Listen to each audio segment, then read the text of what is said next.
They fired the shy maid on Christmas Eve. What the prince discovered later shocked everyone. Before we begin this beautiful period romance story, tell me in the comments where you're listening from. I love knowing where you're joining me from. Clara kept her eyes on the floorboards, because looking up was dangerous in a house like this. The servants' hall was warm, but it did not feel warm. The long tables stood cleared, as if even crumbs might be judged. Candles burned with a careful steadiness. The clock sounded too loud. "Stand in order," the steward said. His voice carried like a bell. Herr Kruger did not raise it. He never needed to. The room obeyed him, as if obedience were the only hymn these walls knew. Clara folded her hands in front of her apron and stepped into her place among the maids. She was used to being a shape at the edge, a quiet pair of hands, a body that moved when called and vanished when not. Tonight, no one vanished. Baroness Adelheid sat at the head of the room. She wore her dignity like armor. Clara had never seen her without it.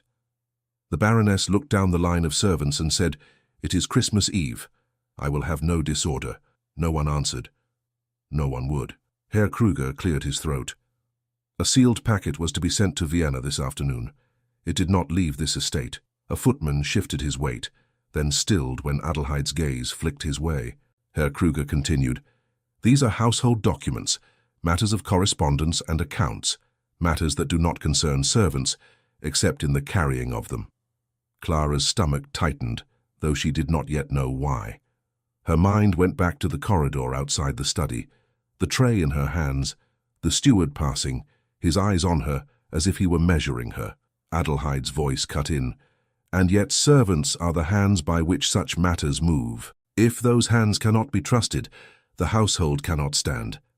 Herr Kruger took a thin sheet of paper from his pocket. "I have asked and I have waited. I have given the guilty party an opportunity to come forward." No one moved. Clara felt her own breath become shallow, as if her chest were refusing to make noise. Herr Kruger's gaze landed on her. It was gentle. It was too gentle. "Clara," he said. Her name sounded wrong in his mouth. Too public. Too heavy. She lifted her head a little, not enough to meet his eyes fully. "Yes, sir?" "Step forward." A small pause. Every second stretched like thread pulled too tight. Clara's feet moved before her mind had finished asking what she had done. She stood in the open space near the table, near the Baroness. Adelheid looked at her as if she were an item placed for inspection. Herr Kruger said, "You were assigned to the corridor near His Highness's study this afternoon." Clara swallowed. "Yes, sir." You were seen leaving that corridor."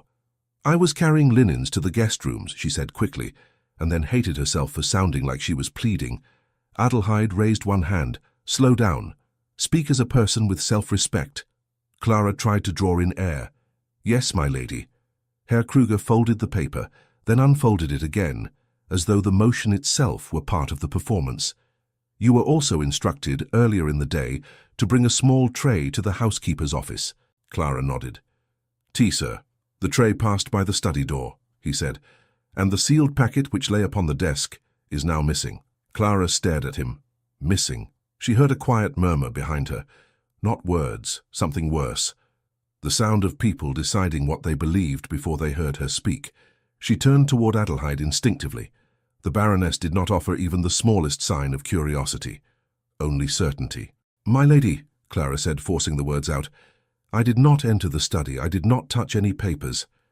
Adelheid's eyebrows rose as if Clara had committed a second offense by speaking at all. Herr Kruger's tone remained mild. "No one claims you entered, Clara. They claim you lingered." Clara's throat closed. She had lingered, but only because she had heard a cough from inside and thought perhaps someone needed assistance. She had stood there one moment with the tray balanced in her hands, and then the housekeeper had called her name from the other end of the corridor. If she explained it, it would sound like an excuse. If she did not, it would sound like guilt. Adelheid said, "Do not trouble yourself. We will not conduct a debate." Clara's fingers dug into each other. "My lady, I swear, we do not accept oaths from servants when facts are absent," Adelheid replied. Herr Kruger nodded. The packet contained documents bearing the princely seal. It was to be delivered to a notary in Vienna before the holiday. Clara's skin went cold under her clothes. The princely seal. She did not know the words those papers held, but she knew enough to understand that anything touched by that seal was treated as sacred. Adelheid leaned forward slightly. "Clara, you have served in this household for how long? 3 years, my lady. And in those 3 years, Adelheid said, you have spoken so little that one might mistake silence for virtue." A few servants lowered their heads further, as if to avoid being struck by the sentence. Adelheid continued, "Yet silence can also be a method of concealment. A timid creature can hide behind lowered lashes. It is a common trick." Clara felt heat rise into her face, sudden and humiliating. She opened her mouth, and nothing came. Words fled when she needed them most, as if even her voice had been trained to obey. Herr Kruger said, "If you know where the packet is, Clara, you may place it on the table. We will speak no further of it." Clara's lips parted. Her mind went blank with panic. She whispered, "I do not know." Adelheid's expression did not change. "Then we will speak further of it." Herr Kruger's eyes remained kind. "Perhaps you took it without understanding its importance. Perhaps you meant to return it. Perhaps you were curious." Clara shook her head quickly. "No, sir, I was not curious. I would never—" Adelheid's voice sharpened. "Enough. This household will not begin Christmas under suspicion. There are children in Vienna who go hungry because their betters are forced to waste time on servant dishonesty. I will not indulge it." Clara's chest tightened again, but this time with something like despair. "My lady," she said, and surprised herself by how steady the words were, "I did not take it. If something is missing, I can help search. Please, let me help." Adelheid regarded her as one might regard a cracked cup. "You will help," Adelheid said, "by removing yourself from this house." The sentence fell into the room like a stone dropped into a quiet pond. The ripples reached every face. No one moved. No one dared. Clara blinked. "My lady, I do not understand." Herr Kruger made a small sound of regret. "Baroness, perhaps we might—" Adelheid's gaze slid to him. He stopped. Adelheid turned back to Clara. "You are dismissed, immediately. You will pack what belongs to you and leave before midnight." Clara's ears rang. It did not seem possible. Dismissed on Christmas Eve. She tried to speak, but her tongue felt thick. "But, my lady, I have nowhere—" "Then you will find somewhere," Adelheid said, with calm finality. "This household cannot keep what it cannot trust." A younger maid behind Clara inhaled sharply, then covered it with a cough. Someone else shifted, then froze. Clara forced herself to look at Herr Kruger. "Sir, please, tell her—" Herr Kruger kept his eyes on the paper in his hands. "The Baroness has spoken." Clara's hands trembled. She drew them together, trying to stop the shaking. Adelheid added, as if delivering a second gift, "You will not be given a reference. You will not be given severance. You will not take the household's charity after this disgrace." Clara heard her own voice, small and awful. "Disgrace?" "Yes," Adelheid said. "Let it teach you something." Clara wanted to ask what lesson could be learned from being innocent and powerless. But the question stayed trapped in her throat because it would change nothing. Herr Kruger said, "You may go." Clara turned. Her legs felt unsteady, yet they carried her away. She did not run. Running would look guilty. She walked with the slow, obedient steps that had kept her safe for years. She passed faces she knew, the cook who once slipped her an extra roll when she had been ill, the footman who had once fetched her shawl without being asked. None of them met her eyes. Only the housekeeper, Frau Liese, stared at Clara with a hard pity that made Clara's stomach turn. Frau Liese leaned closer as Clara passed. Her voice was barely a breath. "Do not speak. It will make it worse." Clara nodded because nodding was what she did when someone told her something. She reached her narrow corner of the servants' wing and closed the thin door behind her. For a moment, she stood and listened. No footsteps, no pursuit. The house had already erased her. She opened her small trunk and stared at the few things inside. A spare dress, a worn book of prayers, a comb, a ribbon, a locket she never wore openly, hidden beneath cloth and fear. Her hands moved as if someone else controlled them. She folded, packed, tied her bundle with string. At last she sat on the edge of the cot and tried to understand what had happened. The packet, the seal, her name spoken aloud as if she were important enough to destroy. A knock sounded at the door. Clara flinched. "Yes?" Frau Lisa entered without waiting. The housekeeper's face was tight. "You will leave by the back way," Frau Lisa said. "The front steps are for guests." Clara's fingers tightened around her bundle. May I take a little bread for the road?" Frau Lisa's eyes flicked toward the hallway, as if the walls might report her.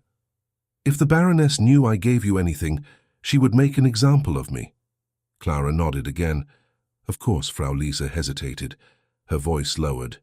"You should have come to me when you saw the packet." Clara looked up, startled. "I did not see it." Frau Lisa's mouth tightened. "Then you have offended someone powerful without knowing how." Clara's throat worked. "Why would they choose me?" Frau Lisa did not answer directly. She stepped closer and adjusted Clara's coat collar with brisk hands, as if fussing with fabric could hide compassion. "You are quiet," she said. "Quiet people are useful. Quiet people are also easy to blame." Clara felt tears come, sudden and shameful. She blinked them back. Frau Lisa's voice softened, almost against her will. "Go to Father Anselm. He will not turn you away." Clara whispered, "Thank you." Frau Lisa stiffened, as if gratitude were dangerous too. "Do not thank me. Go." Clara slipped into the corridor. The household moved around her as if she were already a ghost. Someone carried a tray of sweet cakes toward the dining room. Someone laughed softly at a private joke, then stopped when Clara passed. The back door opened with a protesting creak. Cold air rushed in, sharp and alive. Clara stepped outside. Snow covered the courtyard in a smooth blanket. The world looked clean. Clara felt anything but. She pulled her coat tighter and began to walk.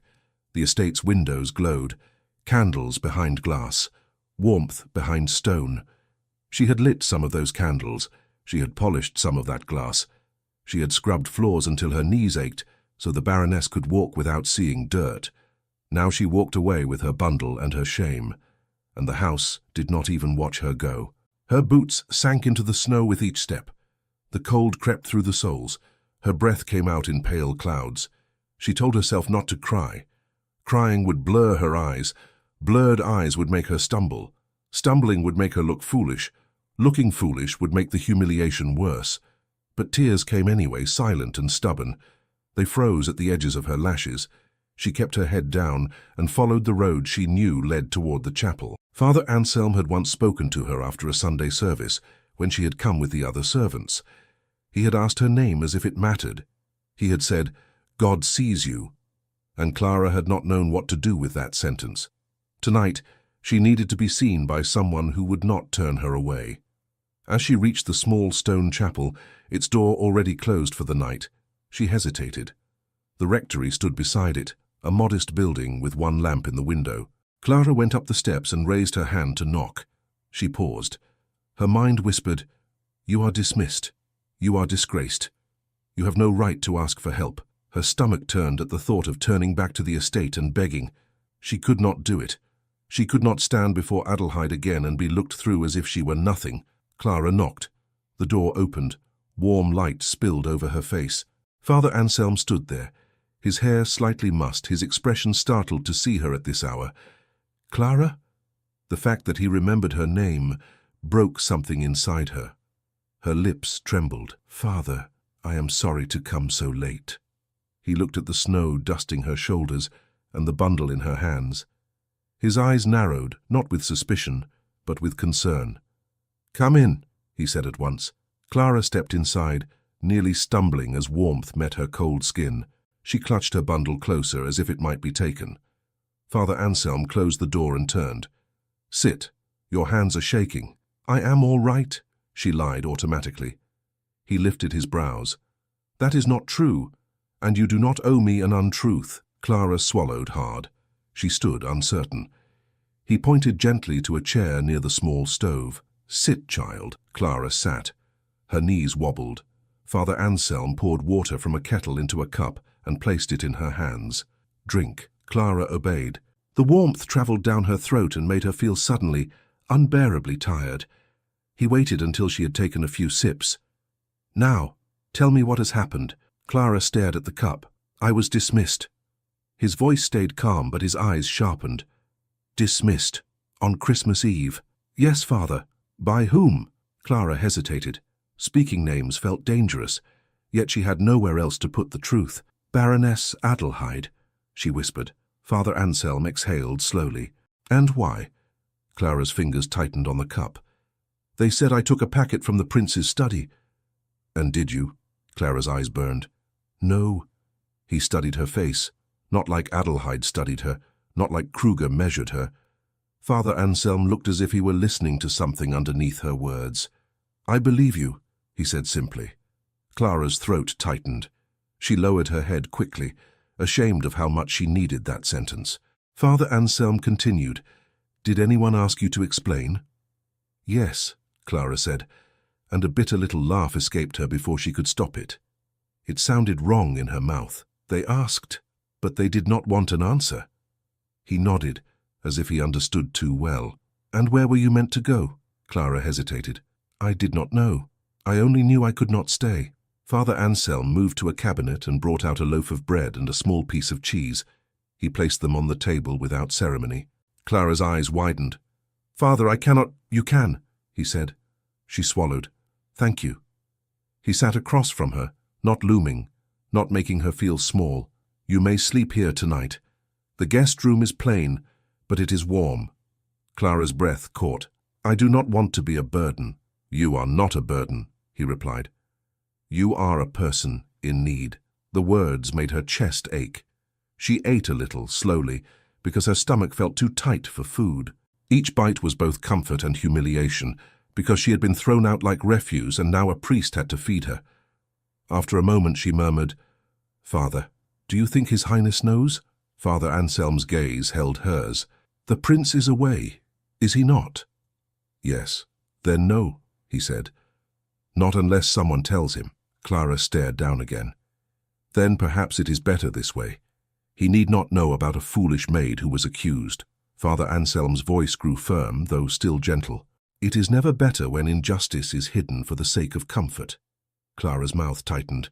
"It is easy to say that when one is not the one being cast out." Father Anselm did not scold her. He only nodded. "You are right. It is easier to say. Which is why we do not only say it. We shelter you, we listen, we keep you safe." Clara's hands trembled again.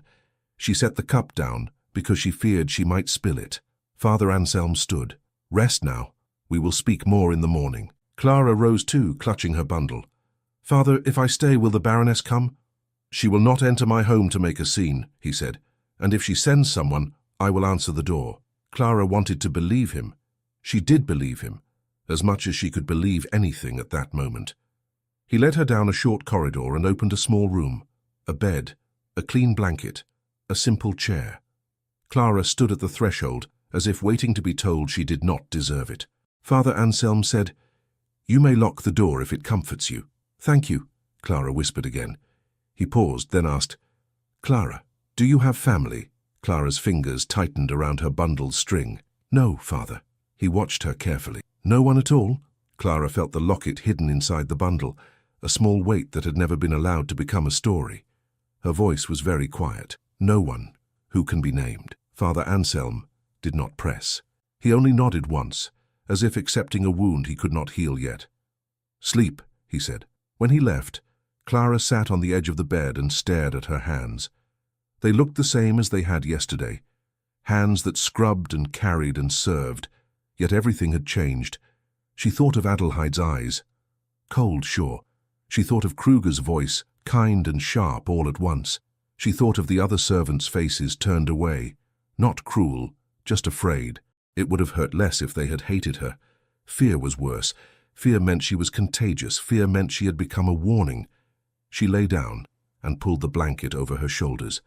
Her tears came again, silent and steady, until exhaustion finally closed her eyes. Far away on the road leading to the estate, a carriage cut through the snow. Prince Matthias sat inside, one gloved hand resting on his knee, the other holding a folded letter he had read twice already. He had left Vienna in haste, having received news that his mother's health had turned suddenly uncertain, and that the household required his presence. The wheels rolled over the icy ground. The horse's breath rose in white plumes. Matthias stared out at the dark shape of the estate as it appeared between bare trees. Candlelight winked from windows like watchful eyes. When the carriage stopped, The front door opened quickly, as if the house had been holding its breath. A footman bowed. "Your Highness." Matthias stepped down, his boots crunching on snow. "Where is Frau Lisa?" The footman hesitated. "In the kitchens, Your Highness." "And Baroness Adelheid?" "In the drawing room, Your Highness. She will receive you." Matthias handed his coat to a waiting servant and walked inside. The air smelled of pine and candle wax. It should have felt comforting. Instead, something in the household felt tight, like a string pulled too far. The staff stood in careful positions. Too careful, too quiet. Matthias's eyes moved over faces he recognized. "Where is Clara?" A pause, small but noticeable. The footman's throat worked. "Clara, Your Highness?" "Yes," Matthias said. "The maid assigned near my study." The footman glanced toward the corridor, as if seeking permission from the walls. "She is no longer in service, Your Highness." Matthias stopped walking. "Explain." The footman's voice grew softer. "She left, Your Highness." "Left," Matthias repeated. His tone was even, but something behind it had gone still. "On Christmas Eve?" The footman nodded quickly. "Yes, Your Highness." Matthias held the man's gaze. "Did she leave willingly?" The footman swallowed. I could not say, Your Highness." Matthias did not raise his voice. That was not his habit. But the quiet that followed was worse than shouting. He walked toward his study without waiting for anyone to lead him. A maid stepped aside too quickly, nearly bumping into the wall. Matthias noted it, filed it away. Inside the study, the fire had burned low. The air smelled faintly of smoke, but not the clean smoke of wood. A sharper scent lingered, like singed paper. Matthias moved to the desk. The surface was tidy, too tidy. His pen set was aligned, the ink blotter placed perfectly, as if someone had tried to erase the fact that anything had ever happened here. He turned toward the hearth. Near the grate, something pale caught his eye. A scrap. Thick paper curled at the edges, half burned. Matthias crouched and reached for it with careful fingers. The scrap crumbled slightly, but held. He brought it closer to the firelight. A seal mark, partially intact. Formal script in black ink. The start of a name line. His jaw tightened. Behind him, a soft sound. A servant's foot shifting in the corridor. Someone standing just outside the door, listening. Matthias straightened slowly. The scrap held between his fingers like an accusation. He turned toward the doorway, his voice dangerously calm. "Who was here before me?" The corridor outside the study went silent. A footman stood there, stiff as a carved post. His eyes flicked from the prince's face to the scrap of paper in Matthias's hand, then down again as if looking could be counted as a crime. Matthias waited. The footman swallowed. "Your Highness, I do not know." Matthias's voice stayed even. "You do know who had charge of this room." The footman hesitated. It was a small hesitation, but Matthias had been raised to notice small things. "Herr Kruger," the footman said at last. "The steward." "Send him to me," Matthias replied. "Now." The footman bowed too quickly and hurried away. Matthias turned back to the hearth. The scrap was warm between his fingers. He held it closer to the lamp. A partial seal, a line of formal handwriting. Not enough to read fully, yet enough to know this was not a servant's note. He folded the scrap carefully and set it on his desk as if it were evidence in a court. A tap sounded at the door. "Herr Kruger," Matthias said without turning. The steward entered with measured steps. He bowed, the model of obedience. His face carried the sort of polite concern that never reached the eyes. "Your Highness," Kruger said, "we were not expecting you until after the holiday." "I was not expecting burned paper in my hearth," Matthias replied. Kruger's expression remained smooth. "Burned paper?" Matthias lifted the scrap. "This." Kruger leaned in just slightly, then drew back as if the paper smelled unpleasant. "That looks like a remnant of a draft. Perhaps the secretary—" "My household does not burn drafts in my fireplace," Matthias said. "Not without my instruction." Kruger's mouth tightened for a breath and relaxed again. "Of course, Your Highness. I will inquire. You will answer," Matthias said. "Who was in this room before I arrived?" Kruger took a slow breath. "The housekeeper tidied, Your Highness. She may have lit the fire." "The housekeeper burns documents with a seal?" Matthias asked. Kruger tilted his head, as if searching for the correct tone. I do not recognize that seal from here. Matthias's eyes narrowed slightly. Then come closer. Kruger stepped forward. His gaze touched the scrap for a heartbeat. Something passed across his face. A flicker. Not fear, not exactly. Recognition, quickly buried. Kruger said, "It resembles the estate seal, perhaps. That would not be unusual." "Unusual enough to hide," Matthias replied. "Why hide it?" Kruger's voice softened. "Your Highness, it is Christmas Eve. The household has had agitation. A small mishap. If there was confusion, we can resolve it quietly." "A mishap," Matthias echoed. "Is that what you call dismissing a maid tonight?" Kruger's eyes widened by a careful fraction. "You have heard about Clara." "I asked where she was," Matthias said. "I was told she left. I want the truth." Kruger's hands remained at his sides, disciplined. "Clara was dismissed for a breach of trust." "What breach?" Matthias demanded. Kruger's tone turned almost sympathetic.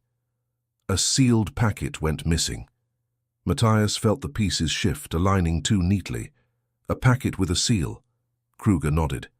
"It was to go to Vienna, certain household documents. Clara was assigned near this corridor. She was seen near the study. She could not account for her movements." Matthias stared at him. "And you decided without my knowledge that she must be dismissed immediately." Kruger held Matthias's gaze. "Baroness Adelheid decided, Your Highness." "Then bring her," Matthias said. Kruger bowed. "As you wish." Minutes later, the Baroness entered as if she were entering a salon, not being summoned at night. Her posture was perfect. Her expression carried the calm of someone who had never been forced to explain herself. "Matthias," she said, "you travel on Christmas Eve. Your devotion to duty remains impressive." Matthias did not return the courtesy. "You dismissed a maid tonight." Adelheid's eyes did not blink. "Yes." "Without informing me," Matthias said. "I managed the household in your absence," she replied. "That has never been a point of confusion between us." "It is now," Matthias said. Adelheid's mouth tightened. "A packet went missing. We could not begin Christmas with uncertainty. I acted." Matthias held up the scrap. "And this?" Adelheid looked at it with mild interest, as if it were a stain on upholstery. "What am I meant to see?" "A seal," Matthias said. "A document burned in my own hearth." Adelheid's voice stayed calm. "If paper was burned, it was likely rubbish. Drafts, notes. The household disposes of many things." "Not sealed paper," Matthias said. Adelheid's gaze sharpened. "You are overreacting to a servant's failure." Matthias's jaw clenched. "Clara did not fail. She was accused." Adelheid lifted her chin. "Accused with reason." Kruger stepped in as if to soothe both sides. "Your Highness, the matter is unpleasant, but it has been handled." Matthias turned on him. "Handled for whom?" Kruger's smile thinned. "For the household." Matthias's voice dropped. "For your convenience." Adelheid's eyes flashed. "You speak as if I am your enemy." "You speak as if my household is your possession," Matthias replied. Adelheid's voice cooled further. "Your household is your legacy, and legacy requires discipline." Clara's behavior threatened order. Matthias's gaze stayed fixed. "What behavior?" Adelheid said, "She was the last near the corridor. She could not offer a clear explanation. She is timid, secretive, and prone to confusion. Such a person is a danger around important documents." Matthias almost laughed, but there was no humor in it. "Timid, secretive, or simply quiet?"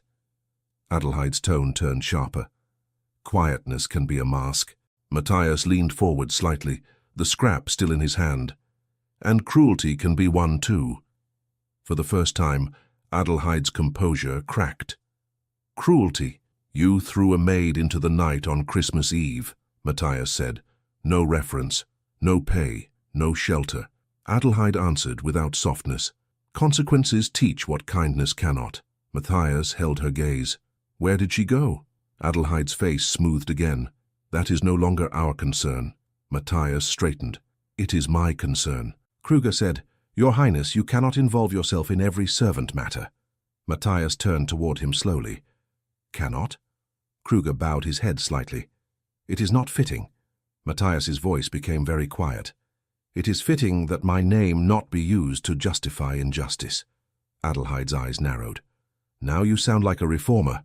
Matthias tucked the scrap into his pocket. "And you sound like someone with something to hide."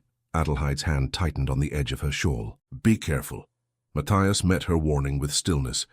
"Bring me the ledger for outgoing correspondence, the one with today's entries, and the record of sealed packets."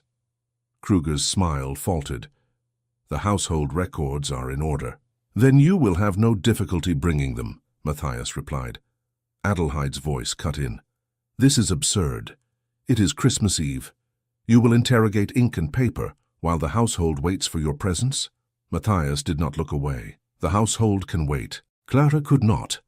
Adelheide's cheeks colored faintly. "You are letting guilt cloud your judgment," Matthias said. "I am letting responsibility sharpen it." He stepped past them toward the door. Adelheid called after him, "Matthias, if you chase every servant's complaint, you will invite disorder." He paused at the threshold. "If I ignore them, I become the disorder." He left them standing, the air behind him stiff with offended rank. He did not go to the dining room. He did not go to greet guests or accept holiday compliments. He went where a servant's life would leave traces. The servant's wing smelled of soap and steam and careful silence. Men and women stopped working when he passed, not because he ordered them to, but because a prince in that corridor was not supposed to exist. Matthias stopped near a cluster of maids and said, "Who is the housekeeper?" Frau Lisa stepped forward with rigid posture. "Your Highness."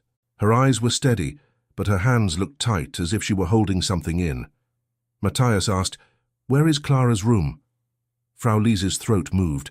It was down the hall, Your Highness." "Take me," Matthias said. She obeyed. Clara's narrow space looked stripped, not simply cleaned, erased, her cot bare, her small trunk gone. Even the little hook where she hung her apron was empty.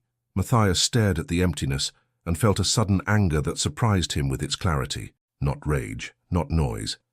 A cold indignation that made his shoulders go still. Frau Lisa spoke quickly, as if trying to fill silence before it grew teeth. "We have rules, Your Highness. When a servant is dismissed, her belongings are removed at once." "At once," Matthias repeated, as if the household feared she might return. Frau Lisa's gaze dropped. "My lady likes order." Matthias turned back toward her. "Tell me what happened." Frau Lisa's mouth tightened. "Your Highness, I cannot speak against the Baroness." Matthias's voice stayed controlled. "You can speak the truth." Frau Lisa looked up, and for a heartbeat her expression was not that of an officer managing a household. It was the expression of a woman trying to survive it. "The steward said a sealed packet was missing," she said. "They called the staff. They named Clara. She denied it." "And?" Matthias asked. Frau Lisa hesitated. "The Baroness dismissed her." "Why so quickly?" Matthias pressed. Frau Lisa's eyes flicked down the hall. "Because my lady does not tolerate uncertainty." Matthias did not accept the answer. "That is a phrase, not a reason." Frau Lisa swallowed. "Your Highness, there are matters above me." Matthias's gaze sharpened. "Is there anything below you that matters?" Frau Lisa's lips parted, then closed. She seemed to choose her words like someone stepping around broken glass. "Clara is quiet," she said. "Quiet people make convenient targets." Matthias held her gaze. "Where did she go?" Frau Lisa's voice lowered. "I told her to go to Father Anselm." Matthias nodded once, as if that was the first clean piece of air he had breathed all night. "Good." Frau Lisa's face tightened. "Your Highness, please, if you involve yourself, they will blame someone else next." Matthias's voice turned firm. "Then I will make it difficult for them to do so." He left the servants' wing and returned to the main corridor. Kruger was waiting, ledger in hand, smile restored. "Your Highness," Kruger said, offering it. As requested. Matthias took the ledger, but did not open it yet. "Who decided Clara was the last near the study?" Kruger's tone remained mild. "Several people saw her." "Names," Matthias said. Kruger's eyes moved. "The footman, the junior maid. Frau Lisa, perhaps." Matthias looked at him. "Frau Lisa was in the kitchens most of the afternoon." Kruger's smile held, but his eyes hardened slightly. "The household moves, Your Highness," Matthias said. "So does a lie." Kruger's jaw tightened by a fraction. "Your Highness, you insult me." Matthias opened the ledger, scanned a few entries, and then closed it again. "The packet was to go to Vienna," he said.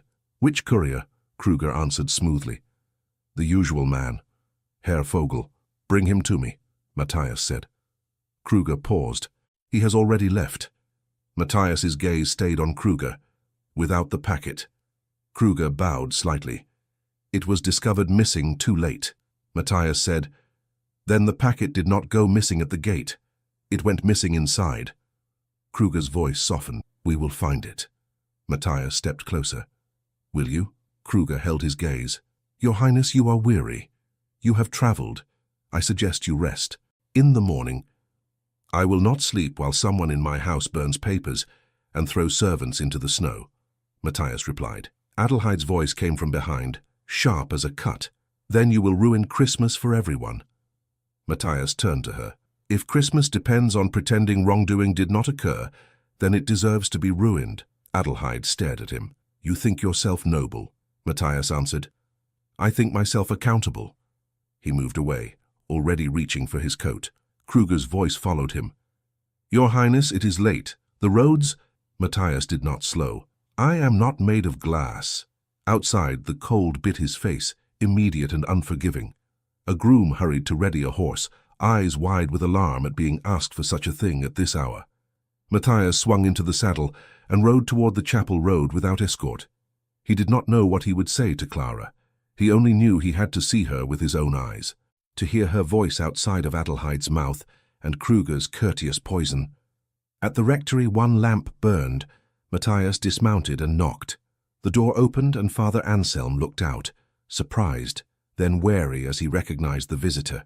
"Your Highness," Father Anselm said, bowing. "Father," Matthias replied. "Forgive the hour." The priest did not step aside immediately. "Is there trouble?" Matthias held the man's gaze. "A maid from my estate is here." Father Anselm's expression changed, protective. "Clara." "Yes," Matthias said. "I need to speak with her." Father Anselm studied him for a moment. "She is exhausted and shaken." Matthias nodded once. "I am the reason she is shaken, even if I did not order it." Father Anselm's brows lifted slightly at that honesty. He stepped back. "Then come in." Matthias entered. Warmth wrapped around him, simple and clean. The rectory did not have the polished shine of the estate. It had something else, quiet without fear. Father Anselm said, "Wait here, I will ask if she can receive you." Matthias nodded, hands clasped behind his back, posture controlled in a room that did not care about posture. While the priest went down the hall, Matthias stared at a small table with a loaf of bread on it. He thought of the estate table, cleared so thoroughly it looked afraid of crumbs. Footsteps returned. Father Anselm stood in the doorway. "She will see you." Matthias followed. Clara stood near the bed, fully dressed as if she feared sleep might trap her. Her coat was buttoned. Her hair was neatly pinned, but not as neatly as it would have been in service. Her eyes were red-rimmed, and the sight of them struck Matthias like accusation and grief in one. She curtsied quickly. Too quickly, not graceful, terrified. "Your Highness," she whispered. Matthias stopped a few steps away. He did not want to loom. "You need not curtsy here," he said. Clara's hands twisted together. "It is habit, sir." Matthias looked at Father Anselm. "May we speak privately?" Father Anselm's voice was calm. "I will be in the next room. If she calls, I will return." Clara's gaze flicked to the priest, as if the idea of being alone with the prince made her chest tighten. Father Anselm did not press her. He only looked at her with quiet encouragement and left, closing the door but not latching it, as if to promise he had not abandoned her. Silence settled. Clara stared at the floorboards again. Matthias spoke gently. "Look at me, Clara." Her shoulders tensed. Slowly she lifted her eyes. She did not meet his fully at first. Then she forced herself to. Matthias saw fear there. Not the dramatic kind, the practiced kind. "I returned tonight," he said, "and learned you were dismissed." Clara's lips pressed together. "I did not authorize it," Matthias continued. I did not even know. Clara's voice was thin. Your knowledge was never required, sir. The words were quiet, but they landed hard. Matthias inhaled slowly. You are right, and that is my failure. Clara blinked. Her expression did not soften. It did not harden either. It stayed guarded. Matthias said, They accused you of taking a sealed packet. Clara's hands tightened. Yes. Did you take it? He asked. No, she answered instantly, as if the word had been waiting all night for someone worth speaking to. Matthias nodded. I believe you. Clara's throat moved, and for a second her composure wavered. She looked away quickly, ashamed of how close tears were. Matthias said, I came to offer you your position back, with proper wages, and an apology from the household. Clara's gaze snapped up. An apology? Yes, Matthias said. And if you wish, I will ensure Baroness Adelheid does not speak to you again without my presence. Clara's breath came out in a small, bitter exhale. You would ensure it. Matthias accepted the sting. I would. Clara's voice trembled. And if she dismisses me again when you are away? She will not, Matthias said. Clara shook her head slowly. Sir, you do not know what it is to be a servant in a house where people decide you are guilty before you open your mouth. Matthias held still. Then tell me. Clara looked at him startled, as if she had never heard a man of his rank ask for her account without already holding the ending. She tried to speak. Her voice caught. She swallowed. They called us together, she said. They said the packet was missing. They said I was near the study. I said I did not take it. They said my silence was suspicious. My lady said I was dismissed. Matthias's hands tightened behind his back. And no one defended you? Clara gave a small shake of her head. They were afraid. Matthias's voice softened. And you? Clara's lips parted, then pressed together. I was embarrassed. Matthias frowned slightly. Embarrassed? Clara's eyes glistened. To beg, to speak too much, to make a scene, to be seen. Matthias felt something in his chest shift, a quiet shame of his own. He said, You were seen anyway, in the worst way, and I am sorry. Clara's fingers twisted harder. Sorry does not warm the road. Matthias let the silence sit because she was right. I cannot change that you walked in the cold, he said, but I can change what happens now. Clara lifted her chin slightly. What happens now is that I do not return. Matthias's gaze sharpened. Clara! She held up one hand, immediately lowering it again, as if she feared the gesture itself was improper.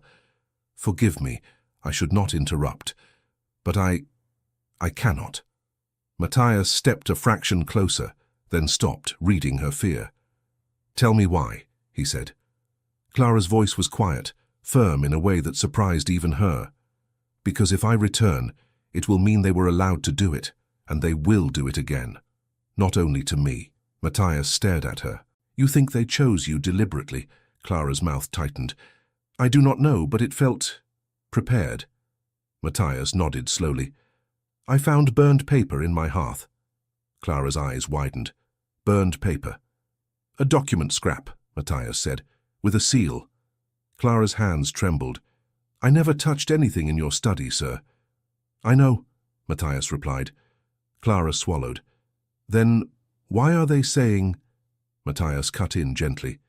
Because they needed someone. Clara's breath caught. The idea seemed to settle over her like a cloak she did not want, but could not deny. Matthias said, Come back to the estate tonight. If not as a servant, then as my guest, until this is settled. Clara's eyes flicked up in alarm. As your guest? Matthias's tone was steady. You would be safe. Clara shook her head quickly. No, that would be worse. They would speak. They would turn it into something ugly. They already speak, Matthias said. Clara's voice rose slightly. Then she forced it back down. They speak about servants because servants have no defense. If they speak about me near you, it will not be pity. It will be poison. Matthias studied her, hearing not hysteria, but a clear understanding of the world that he had never been forced to learn. He said, Then what do you want? Clara blinked, caught off guard. No one asked servants what they wanted. They asked what they had done. I want to be left alone, she said carefully, to find work where my name does not taste like accusation. Matthias's jaw tightened. You will not find easy work on Christmas. Clara's lips pressed together. I will find something. I have hands. Matthias looked at her hands then. They were red at the knuckles, chapped, honest. He felt anger again, not loud, not violent. A sharp, clean anger at the ease with which power could cut a life loose. He said, If you refuse to return, at least allow me to provide you with wages owed. Clara's eyes flickered. Pride and need fought each other in her face. I was dismissed without wages, she whispered. I will correct that, Matthias said. Clara's voice hardened a little. And when the Baroness asks why you gave money to a dismissed maid? Matthias answered simply, I will tell her I did. Clara stared at him, uncertain.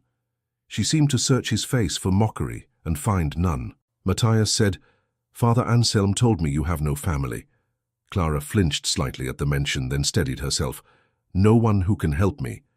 Matthias nodded. Then I will not leave you without help. Clara's eyes shone with held-back tears, but her voice stayed firm. It is easy to be generous when you feel guilty. Matthias did not deny it. Yes. Clara blinked. That blunt agreement unsettled her. Matthias continued, But guilt is not the only thing I feel. Clara's breath caught. Shall your Highness... He stopped himself before he said too much. He had no right to pile feelings on a woman who had been thrown into the snow hours ago. He shifted instead to what he could offer honestly.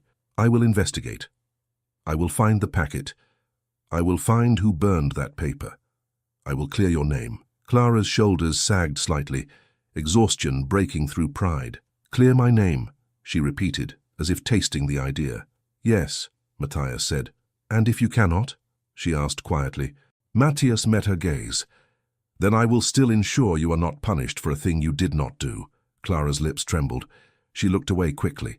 For a moment, Matthias thought she would refuse everything. Then she whispered, almost against her will, They will not like this. I am not asking them to like it, Matthias replied. Clara's voice was very soft. You say that now. Matthias's eyes narrowed slightly. You doubt me. Clara lifted her gaze again, and there was no insult in it, only honesty. I do not know you, sir, not truly.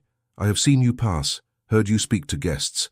I have never seen you speak to me until tonight. Matthias swallowed. That is my shame. Clara's hands tightened. My shame is that I believed silence would protect me. Matthias took a slow breath. It should have. Clara gave a small, weary shake of her head. In this world, sir, silence only makes it easier for others to decide what you are. Matthias did not answer immediately, because there was no quick reply that could undo years of truth. He said instead, Will you allow me to speak to Father Anselm about arrangements, at least until the roads are safer tomorrow? Clara hesitated, then nodded once. I will stay here tonight. Good, Matthias said, relief slipping into his voice despite his efforts. Clara stiffened as if even relief from him was dangerous to accept. Matthias stepped back, giving her space. I will not disturb you further. Clara's mouth opened, then closed. Finally she whispered, Why do you care? The question hung between them, raw and simple.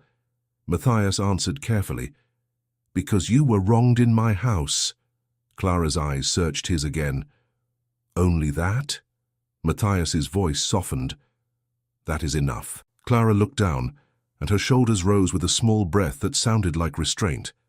Matthias turned toward the door, then paused. Clara. She looked up, guarded again. He said, You said they prepared it. That it felt arranged. Clara nodded slowly. Yes. Matthias's jaw tightened. Then you may be in more danger than you realize. Clara's eyes widened. Danger. He shook his head. Not of physical harm, but of being used, of being blamed again. I do not like how quickly they acted. I do not like burned seals. I do not like neat stories. Clara's hands trembled. I only want to disappear. Matthias met her gaze. I will not let them make you disappear. Clara swallowed hard, and for a second she looked younger, frightened by the weight of being noticed. Matthias opened the door and called softly, Father Anselm. The priest appeared at once, as if he had been listening with a careful ear. Matthias said, She will remain here tonight. Tomorrow I will return with her wages and with a plan. If anyone from the estate comes, do not send her back. Send for me. Father Anselm nodded. I will. Matthias looked at Clara one last time. I will come early. Clara did not curtsy this time. She only whispered, very well. Matthias left the room. In the small sitting area, Father Anselm walked with him to the front door. The priest spoke quietly. You believe she is innocent? Matthias nodded. Yes. Father Anselm studied him. Then do not treat this like a puzzle, Your Highness. Treat it like a life. Matthias's gaze sharpened. That is why I am here. Father Anselm hesitated, then said, She is not accustomed to kindness. Matthias replied, Neither am I, when it comes from someone who owes me nothing. Father Anselm's expression softened slightly. You have eyes tonight. Matthias opened the door. Cold air rushed in again. He stepped out, then paused on the threshold and turned back. Father, yes? If she wishes to leave tomorrow without seeing anyone from the estate, will you help her? Father Anselm nodded without hesitation. Yes. Matthias held his gaze. Even if I ask you not to? Father Anselm's voice was gentle but firm. If she asks, I will. Matthias nodded once. Good. He mounted his horse and rode back toward the estate, the night pressing close around him. Inside the house, the corridors were quieter now. Many servants had been dismissed to their quarters. The candles burned lower. Matthias walked straight to the steward's office. Kruger stood when he entered as if he had been waiting. Your Highness. Matthias did not sit. Tell me where the packet is. Kruger spread his hands slightly. If I knew, I would place it in your hands. Matthias stared at him. You said Clara could not account for her movements. Yet, you dismissed her before searching properly. Kruger's tone remained smooth. The Baroness wished to make an example. Matthias's voice grew colder. An example is not evidence. Kruger's smile tightened. Your Highness, you cannot allow sentiment to unsettle the household. Matthias leaned forward slightly. You cannot allow your household games to use my name. Kruger's eyes narrowed. Games. Matthias said, I found burned paper in my hearth. Sealed paper. That is not a game to me. Kruger's voice softened into something cautionary. Your Highness, there are matters of correspondence that require discretion. Matthias held still. Discretion is not destruction. Kruger's gaze flicked toward the door, then back. You are tired. Matthias straightened. And you are too comfortable. He turned and left Kruger without dismissal, letting the steward sit with uncertainty for once. Matthias went to Adelheide's drawing room. The Baroness stood near the window, as if she had been waiting for his return. Her expression was composed, but her eyes were sharp. You went to the priest, she said. Matthias did not hide it. Yes. Adelheide's lips pressed thin. You chase a dismissed maid into the night and call it justice. Matthias answered, I call it responsibility. Adelheide's voice turned low. You will embarrass this house. Matthias stepped closer. Who was that packet meant for? Adelheide's chin lifted. Household business. Matthias said, It bore my seal. Adelheide's eyes flashed. And you think that gives a servant the right to meddle? Matthias stared at her. You keep speaking as if Clara is the problem, as if her existence near a corridor is the offense. What are you protecting? Adelheide's composure remained, but her voice sharpened. I am protecting you from your own foolish tenderness. Matthias's mouth tightened. Do not confuse tenderness with principle. Adelheid walked toward him, close enough that her perfume would have been suffocating if he had noticed it. Her gaze locked onto his. You are a prince, she said. You cannot afford to be guided by the tears of a maid. Matthias's voice was steady. Then I will be guided by the truth. Adelheide's face hardened. Truth is a luxury. Matthias replied, Then I will spend it. He turned to leave. Adelheid called after him, If you elevate her, you will invite gossip. Matthias stopped at the door. I am not elevating her. I am correcting you. He left before she could respond. In his study, Matthias locked the door and pulled the scrap from his pocket again. He compared it to stationery in his desk. The thickness matched. The seal impression matched his own. He stared at the partial name line, trying to make sense of it. A sound came from the hallway. A soft footstep, then another, stopping near the door. Matthias opened it sharply. A young maid stood there, eyes wide, hands clasped so tightly her fingers were white. She curtsied so low it looked painful. "Your Highness?" Matthias's voice gentled. "What is it?" She swallowed. I heard you asking about Clara." "Yes," Matthias said. "What do you know?" Her gaze flicked down the corridor. "If they see me—" "I am seeing you," Matthias replied. "Speak." The maid's voice shook. "Clara did not take anything. I saw her. She was carrying linens. She stopped near the study door because she heard something inside." Matthias's eyes narrowed. "What did she hear?" "I do not know," the maid whispered. But then Herr Kruger came from the other end of the corridor. He spoke to Clara. I could not hear the words, but he stood too close. Matthias's jaw tightened. "And then?" "Then Frau Lisa called Clara away," the maid said. "And after that, I saw Herr Kruger go into the study." Matthias held very still. "Alone?" The maid nodded quickly. "Yes." "And later, the fire was lit." Matthias felt something settle into place with a quiet finality. He said, "What is your name?" The maid flinched as if the question itself was dangerous. "Elsa, Your Highness." "Elsa," Matthias said, "you will not be punished for speaking to me." Her eyes filled with fearful hope. "Truly, truly," he replied. "Go now, and say nothing to anyone." She curtsied again and fled down the corridor like a sparrow escaping a hand. Matthias closed the door and stood for a long moment, breathing carefully. So, Kruger had been alone in the study. Kruger had been the one to frame the corridor story. Adelheid had been eager to expel Clara without delay, and Clara, quiet Clara, had been chosen because she would not fight loudly enough to disturb the lie. Matthias's hands curled into fists, then relaxed. He crossed to the window and looked out at the snow-dimmed grounds. Somewhere beyond the trees, the rectory lamp still burned. Clara was there, trying to sleep, trying to decide if she would ever trust anyone again. Matthias turned away from the window and rang the bell for his valet. When the man entered, bowing, Matthias said, "Prepare an envelope with Clara's wages, double what is owed, include funds for travel." "Yes, Your Highness," the valet said, startled but obedient. "And in the morning," Matthias continued, "I want the courier Herr Vogel brought to me, and I want the steward's keys to the records cabinet." The valet blinked. "Your Highness, the steward keeps his keys." Matthias's gaze turned hard. "Then I will borrow them." The valet bowed quickly.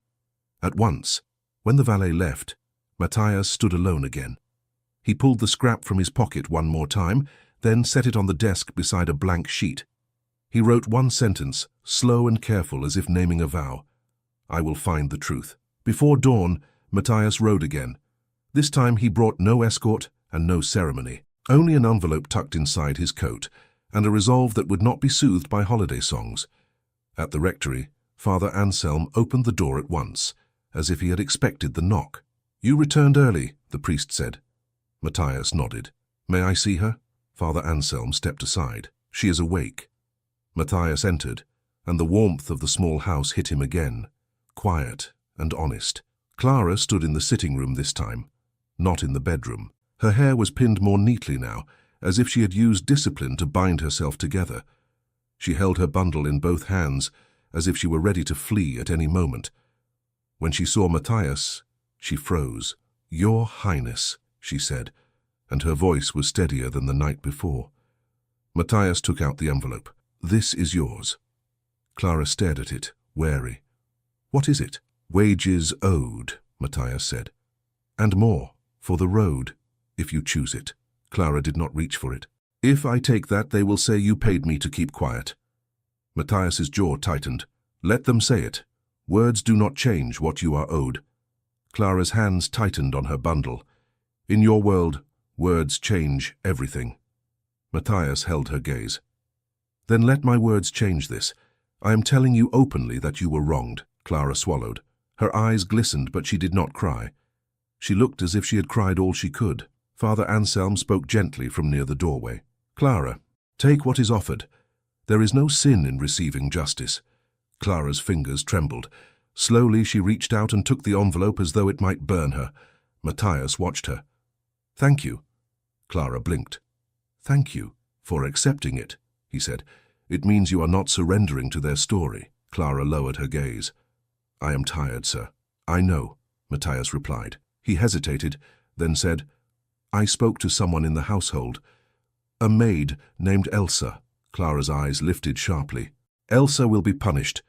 She will not, Matthias said at once. Clara's voice tightened. You cannot promise that. Matthias's tone turned firm. I can, because I will not allow it. Clara stared at him, as if trying to decide whether to believe the confidence in his voice. Matthias continued. She saw you near the study. She saw Kruger enter after you left. Clara's face went still. Kruger? Matthias nodded. Yes. Clara's breath caught, and she looked toward Father Anselm, who watched quietly, concerned. Clara whispered, He spoke to me in the corridor. Matthias's eyes narrowed. What did he say? Clara's fingers tightened around the envelope now. He asked if I had seen anything on the desk. He smiled like he was being kind. He said, You are a careful girl, Clara. You see much, even when you think you do not. Matthias's jaw clenched. And you answered. I said I saw nothing, Clara replied. Because I had. I did not look. Matthias let out a slow breath. That was wise. Clara shook her head slightly. It did not save me. No, Matthias said, but it tells me something. Clara's voice trembled. What? Matthias's gaze held hers. They were afraid you might have seen something, or they were afraid you might speak to someone who would believe you. Clara's throat moved. I do not understand why. Matthias hesitated. He could not tell her everything he suspected. Not yet. He did not want to burden her with the weight of a household's rot when she had only just been thrown out of it. He said carefully, Because the packet was not ordinary. Clara's eyes narrowed slightly. It was meant for Vienna. Yes, Matthias said. And someone burned part of a sealed document in my hearth. Clara went pale. Burned. Matthias nodded. I found the scrap. Clara's lips parted. She looked as if she might sway. Father Anselm stepped closer. Clara, sit. Clara shook her head stubbornly. I am fine. Matthias watched her face. You are not fine, but you are standing. That is something. Clara's mouth tightened as if the remark almost softened her. Then she fought it back. Matthias said, I want you to come with me. Clara stiffened. To the estate? To the village, Matthias replied. Not the estate. Somewhere public. Somewhere safer than an isolated road. I will arrange lodging. And then I will continue the investigation without leaving you exposed. Clara's eyes widened with alarm. You will place me in lodgings and people will talk. Matthias replied, People already talk. Let them talk while you are warm. Clara's voice rose slightly. You do not understand what it is to be talked about when you have no shield. Matthias's tone softened. Then let me be the shield until you find your own. Clara stared at him. Father Anselm said quietly, Clara, you do not have to accept every offer, but you should not refuse safety out of pride. Clara's eyes glistened again. Pride is the only thing I have that they did not take. Matthias nodded slowly. Then keep it. Come as yourself, not as my servant, not as my guest, as Clara, who is owed safety and time. Clara's breath shook. She looked down at her bundle, then at the envelope, then back at Matthias. I do not trust your household, she whispered. I don't either, Matthias admitted. Not tonight. That admission made her eyes widen. It was not what princes said. Clara said very softly, If I go with you, they will hate me. Matthias shook his head. No. They will hate the fact that you did not vanish quietly. Clara swallowed. And you will tolerate that. Matthias's gaze stayed steady. I will correct it. Clara hesitated. You keep saying that word. Because it is the only honest one, Matthias said. I cannot undo what happened. But I can correct what follows. Clara's shoulders sagged slightly, fatigue winning. I do not know what to do. Father Anselm's voice was gentle. Do what allows you to breathe, child. Clara closed her eyes for a moment. When she opened them, her gaze went to Matthias. If I come, she said, it will not be because you are a prince. Matthias replied softly. Good. It will be because I cannot walk another road alone today, she finished. Matthias nodded once.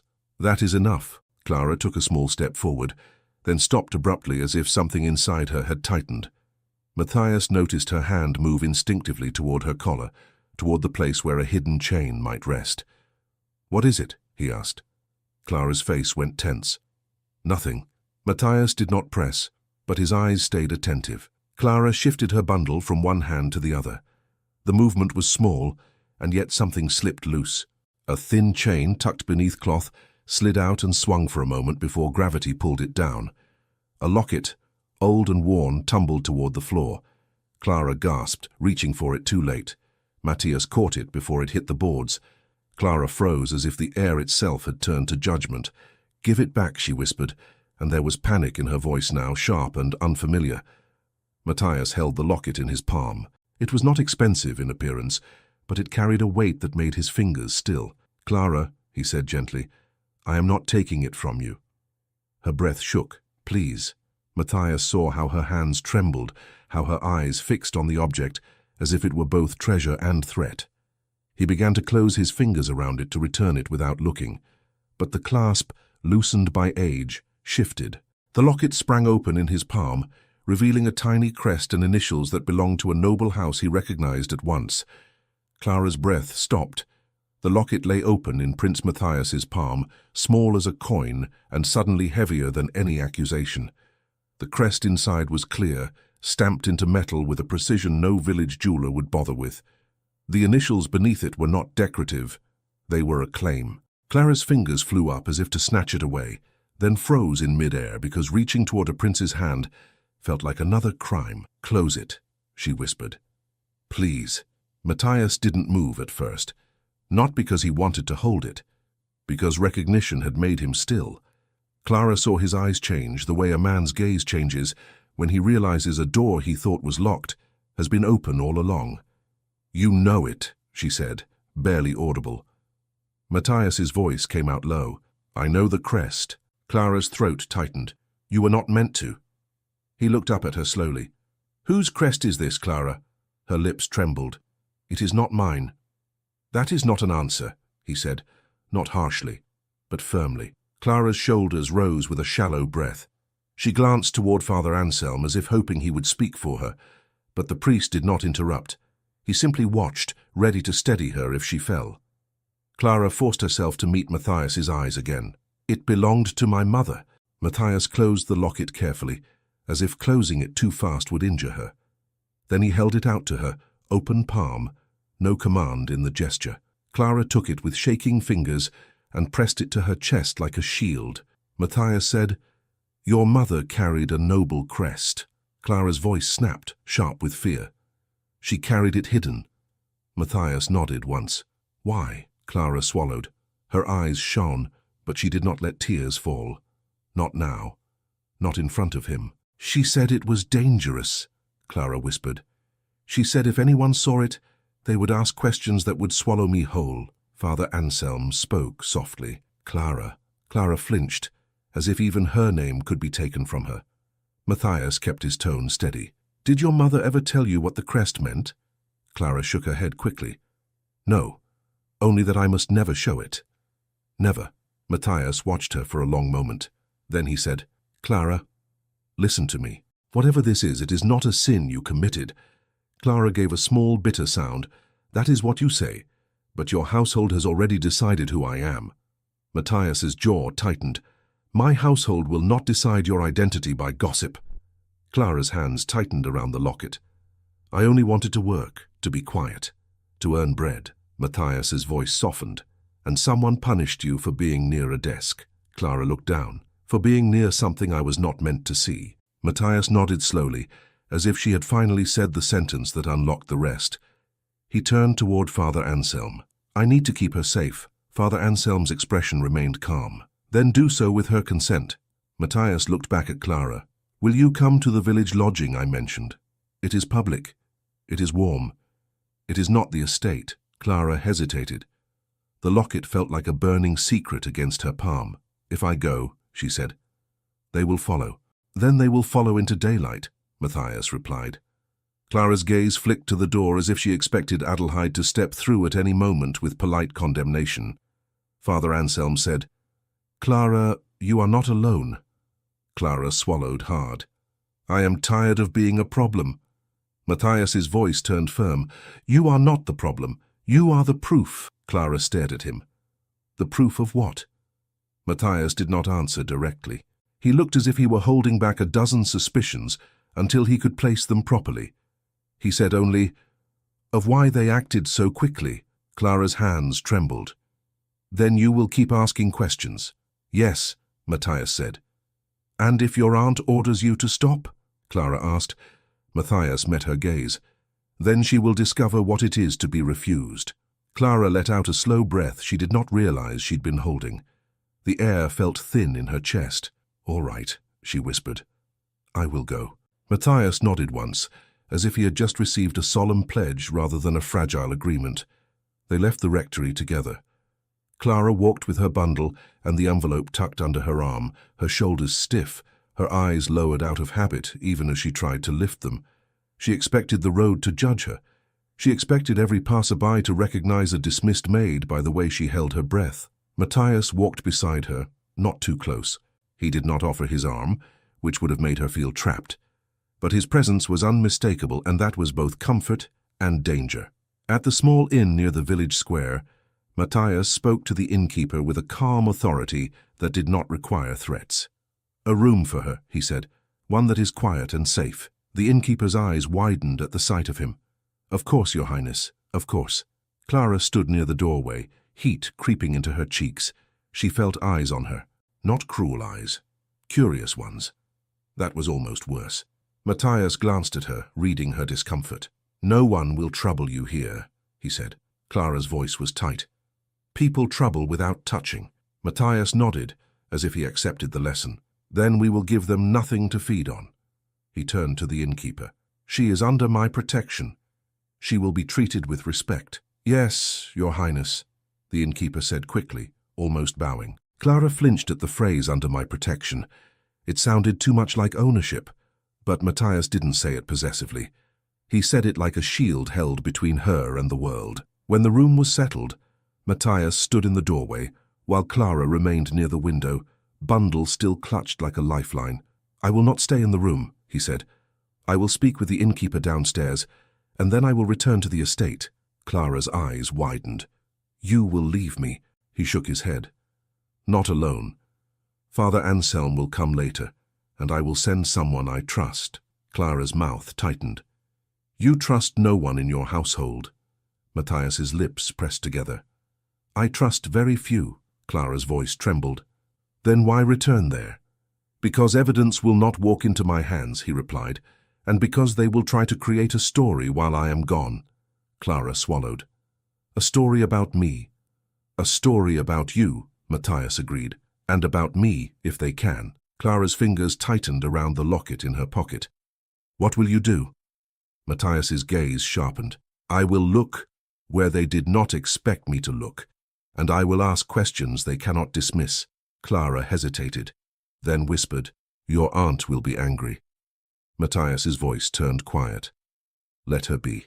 He left her with a final look that was not pity, not command. Something else. Attention. And that attention made Clara feel seen in a way she did not yet know how to endure. The moment the door closed, Clara exhaled shakily. The room was simple: a bed, a chair, a small washstand. Ordinary things that felt unfamiliar because no one was ordering her to use them quickly. She set her bundle down and sat on the edge of the chair, hands in her lap, trying to keep them from shaking. She touched the locket through the fabric of her pocket. Her mother's voice, long gone, seemed to whisper the same warning. "Never show it. Never." Clara closed her eyes. Downstairs, the innkeeper approached with careful deference. "Your Highness, will she be all right?" Matthias answered quietly, "Not yet, but she will be." He left the inn and rode back toward the estate with the sky brightening slowly, the kind of pale winter light that made everything look honest even when it wasn't. At the estate, the servants moved as if walking on thin ice. Matthias felt it immediately. Too many bowed heads, too many quick exits from rooms, too much "remember your place" hanging in the air. Kruger met him near the entryway with an expression of practiced concern. "Your Highness," Kruger said, "we were worried. You left without escort." Matthias handed his reins to a groom without looking away from Kruger. "Bring me the records cabinet keys." Kruger blinked. "Your Highness?" The keys, Matthias repeated. Kruger's smile tightened. The cabinet contains accounts and it belongs to this estate, Matthias said. Which belongs to me, Kruger's jaw worked. Of course, Your Highness, it is merely unusual. Matthias stepped closer, his voice dropping. So was burning sealed paper in my hearth. Kruger's eyes flickered again, quick as a misstep. Matthias held out his hand. Kruger hesitated. Then, as if he had no choice but to perform obedience, he reached into his pocket and produced a ring of keys. Matthias took them and turned away at once. He did not go to the drawing room. He did not allow Adelheid the pleasure of a debate. He went straight to the steward's office and locked the door behind him. Inside the cabinet, ledgers were arranged neatly, as if order could replace integrity. Matthias opened them one by one. Outgoing correspondence, incoming deliveries, charitable disbursements, household purchases. The numbers were tidy, too tidy. He scanned entries from the past months, then the past year.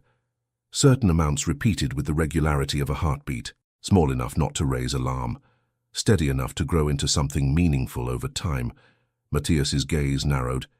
He pulled out the envelope he'd found hidden behind the false backing days ago. No, he hadn't found it yet. In this block, he must find new irregularities and perhaps a hidden letter. Keep progression. He moved to the drawer beneath Kruger's desk and opened it with one of the keys. Papers carefully stacked, receipts, notes, a sealed packet of blank stationery. Then tucked beneath a ledger, a thin folder tied with ribbon. Matthias's hand stilled over it. He untied the ribbon. Inside were copied pages, not originals, copies of letters, the kind made for record-keeping. The dates were old, several years back. One letter bore a Vienna notary's mark. Matthias read the first lines. His face went still. The letter referenced a charitable endowment administered through several noble households, including this estate as a temporary custodian. It spoke of a claimant, a woman who had served in a house and provided proof of identity, a woman named Elise. Matthias's breath tightened, because the crest inside Clara's locket, he knew it now, belonged to the House of Lichtenfels. He had seen it on invitations, on charity lists, on the seal of a long-standing foundation. A family not connected to him by blood, only by society. And the notary's letter mentioned a claimant tied to that house. Matthias read further, jaw tightening with every sentence. The letter requested the transfer of funds to a designated guardian for the benefit of the child until she reached adulthood. It spoke of discretion to protect the girl from opportunists. It insisted the documents were to be delivered unopened and recorded properly. Matthias's fingers tightened on the paper. A child, Clara. He set the letter down and reached for the next page. It was a note in Kruger's hand, written in careful script. Handled. No further action. Keep the girl quiet. Matthias's stomach turned. A knock came at the door. Matthias slid the papers into the folder quickly and locked the drawer again, then called, "Enter." It was a footman, pale and anxious. "Your Highness," the man said, "Baroness Adelheid requests your presence." Matthias's voice stayed calm. "Tell her I will come when I decide." The footman bowed and fled. Matthias exhaled slowly and looked down at the folder again. So this was not only about a missing packet. This was about years of quiet handling. Matthias left the office, keys in his pocket, and went to his study. He unlocked a side drawer and pulled out his own correspondence file, the one he kept separate from household management. If his seal had been used, there would be a trail. He searched quickly, scanning, sorting, discarding nothing. Then he found it. A receipt from a Vienna courier service for a packet that never reached its destination. The date matched the notary's letter. Matthias's jaw tightened. He heard voices in the hall. Adelheid's voice, crisp, controlled. Kruger's, gentle and persuasive. He opened the door and stepped into the corridor. Adelheid stood with her chin lifted. Kruger beside her, posture humble, eyes watchful. Adelheid spoke first. "Matthias, you are disrupting the household. The servants are unsettled." Matthias replied, "Good." Adelheid's eyes flashed. "Good? A household that can dismiss an innocent girl and sleep soundly deserves to be unsettled," Matthias said. Kruger's voice slid in like oil. Your Highness, we do not know she is innocent. Matthias turned his gaze on him. Yes, we do. Kruger's smile tightened. Because she wept prettily at the priest's house. Clara would have shrunk under that sentence, Matthias thought, because cruelty hidden inside politeness was the language she had been trained to accept. Matthias answered coldly, because you entered my study alone after she left the corridor. Kruger's face went still. And because I have read your notes, Matthias added. Adelheide's posture stiffened. Your notes? Matthias looked at his aunt. I have read documents you have no right to conceal. Adelheide's voice sharpened. What are you implying? Matthias held her gaze. That you dismissed Clara to bury a matter that has been buried too long. Adelheide's expression hardened. You speak in riddles, Matthias said. Then I will speak plainly. Someone in this household intercepted notary correspondence and diverted funds. Someone has been using my estate as a hiding place. Kruger's face paled slightly, then smoothed again. Your Highness, you misunderstand the accounts. Endowments are complex. Matthias stepped closer. Complex does not mean secret. Adelheide's voice turned icy. You accuse your own steward on Christmas morning. Matthias replied, I accuse him because evidence exists on Christmas morning, as it did yesterday. Kruger bowed slightly. Your Highness, perhaps we should speak privately. Matthias's eyes narrowed. We are speaking privately. You have made sure of that for years. Adelheide's mouth tightened. This is enough. I will not allow a servant to destabilize the household. Matthias's voice rose just enough to make the corridor feel smaller. She is not destabilizing anything. She is revealing what was already rotten. Adelheide's eyes flashed. Watch your tone. Matthias answered. Watch your conscience. Silence snapped between them. Then Kruger said softly, Where is Clara now? Matthias didn't miss it. Not the question itself, but the quickness behind it. You are concerned, Matthias said. Kruger's expression was practiced. I am concerned for the estate. If she is spreading stories... She is not spreading anything, Matthias said. Adelheide's voice turned sharp. Bring her back. She can be questioned properly. Matthias held his aunt's gaze. No. Adelheid blinked, as if she had not heard correctly. What did you say? I said no, Matthias repeated. You will not question her. You already did. You dismissed her. Adelheid stepped forward. Matthias, you do not understand what scandal does to a family. Matthias replied, I am beginning to understand what secrecy does. He turned away from them and walked down the corridor toward the servants' wing. Adelheid called after him, You will not make a spectacle of this. Matthias did not turn. Then stop behaving as if you have something to hide. He went to Frau Liese and instructed her, in clear terms, that no servant was to be punished for speaking truth to him. Frau Liese's eyes flickered with relief and fear. Yes, Your Highness, she whispered. But they will not, Matthias said. He left the estate again within the hour, riding back toward the village. At the inn, the innkeeper met him at once, wringing his hands. Your Highness, the man said, there was a visitor. Matthias's stomach tightened. Who? A gentleman, the innkeeper said quickly. Polite, well-dressed, said he came from the estate with a message. Matthias's voice turned cold. Where is Clara? In her room, the innkeeper said, but she was frightened. He insisted. Matthias moved past him without waiting. He climbed the stairs in 2 quick strides and knocked once, firmly. Clara, he said. It is me. He heard a small, sharp inhale inside, then hurried footsteps. The door opened a crack. Clara's face appeared, pale and tense. Your Highness. Matthias stepped inside and closed the door behind him. Clara clutched the locket in her fist. The chain was visible now, as if fear had pulled it out of hiding. He came, she said quickly. A man from the estate. Matthias's eyes narrowed. What did he say? Clara's voice shook. He said the Baroness regrets the misunderstanding. He said I am invited to return at once to receive pardon. Matthias's mouth tightened. Pardon. As if you asked for forgiveness. Clara swallowed. He said I must sign a statement. Matthias went still. A statement. Clara nodded, eyes wide. He had papers. He said it was only a form. That I must confirm I left willingly and that I will not speak of it again. Matthias's jaw clenched. Did you sign? Clara shook her head quickly. No. I told him I wanted Father Anselm. He said Father Anselm is not part of household affairs. He said I should be grateful for mercy. Matthias's voice dropped. Who was the man? Clara hesitated. I do not know his name. He wore gloves. He smiled too much. Matthias turned toward the door. Where is he now? The innkeeper's voice came from outside, muffled. He is downstairs, Your Highness. Matthias looked back at Clara. Stay here. Lock the door. Clara's voice caught. He will return. He will not, Matthias said. Clara's eyes searched his, frightened by the certainty. You promise? Matthias nodded once. I promise. He left her room and went downstairs. The man stood near the hearth in the common room, posture relaxed as if he belonged there. He was indeed well dressed, not a servant, a clerk perhaps, or a minor official accustomed to being obeyed by those with less power.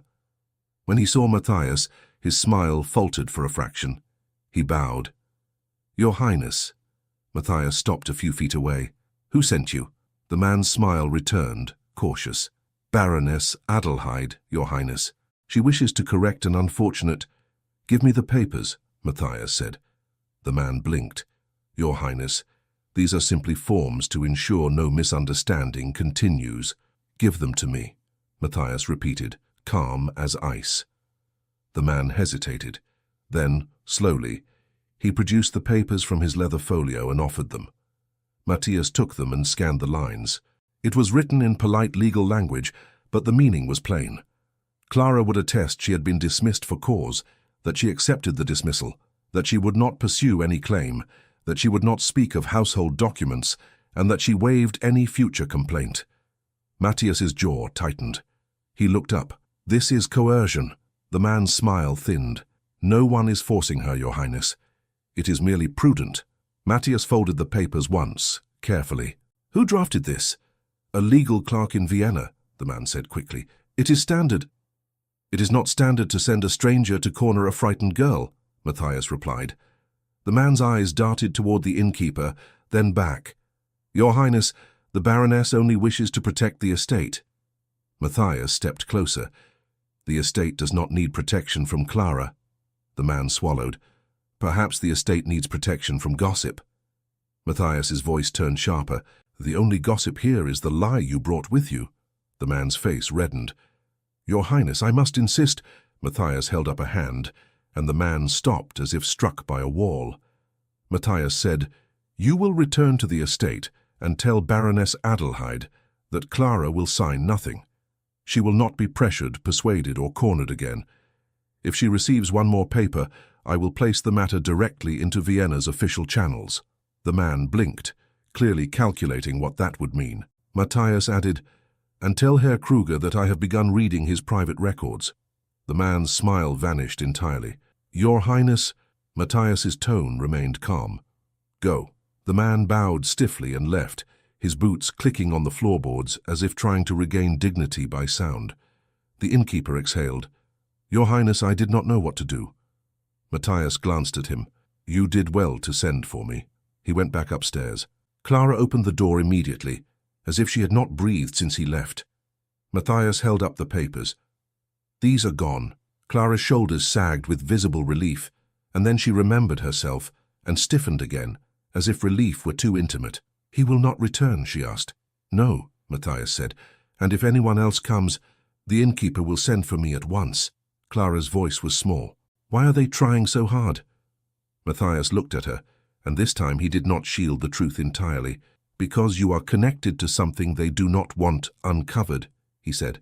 Clara's fingers tightened around the locket. This, Matthias nodded. Yes. Clara's breath shook. My mother only wanted me safe, and someone made safety depend on silence, Matthias said. Clara whispered, I do not even know what I am. Matthias's voice softened. You are Clara. Clara's eyes filled again. She blinked hard. That feels too small for what they are doing.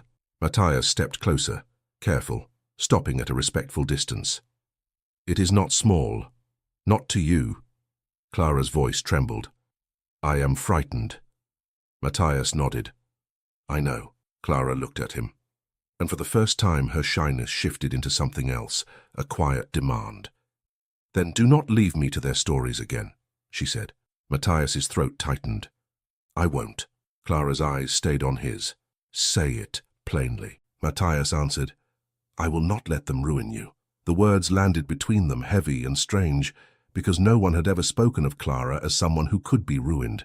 She had always been treated as someone who could be discarded. Clara swallowed. All right. Matthias drew a slow breath. Now I must return to the estate again, but I will not go blind this time. Clara's gaze sharpened. What will you do? Matthias's voice turned controlled. I will secure the documents. I will speak to a notary in Vienna if I must, and I will make sure the next conversation happens where witnesses exist. Clara's hands trembled. Witnesses. Matthias nodded. No more private punishments. No more quiet expulsions. Clara hesitated, then whispered, If this crest belongs to someone, will they take me away? Matthias shook his head. No one will take you anywhere without your consent. Clara stared at him, as if that sentence were more foreign than a noble crest. Matthias said, Rest. Eat something.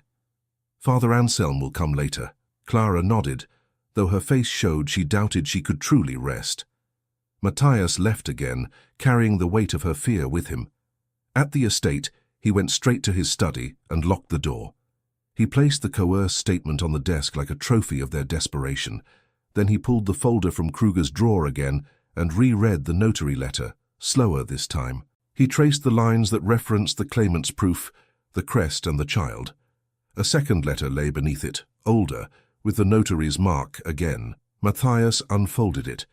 This one was addressed to him, formally, as the estate's temporary custodian of the endowment's disbursement. But the letter had never been opened. It had been resealed, as if someone had tried to hide the fact that it had been handled. Matthias's fingers tightened. He broke the seal. Inside was a thin packet, a formal claim, a record of deposited funds, and a document naming the beneficiary.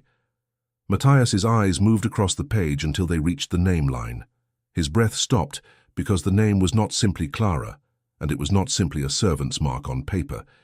It was a full, noble designation tied to the House of Lichtenfels, naming her as the rightful beneficiary of the endowment and the holder of a suppressed identity, Clara von Lichtenfels. Clara did not sleep. She sat on the edge of the inn bed with her hands folded so tightly her knuckles ached. Every sound in the hallway made her shoulders lift. Every pause made her listen harder. When the knock came, she flinched anyway. Clara, Prince Matthias called through the door. It is me, may I come in? Her throat tightened.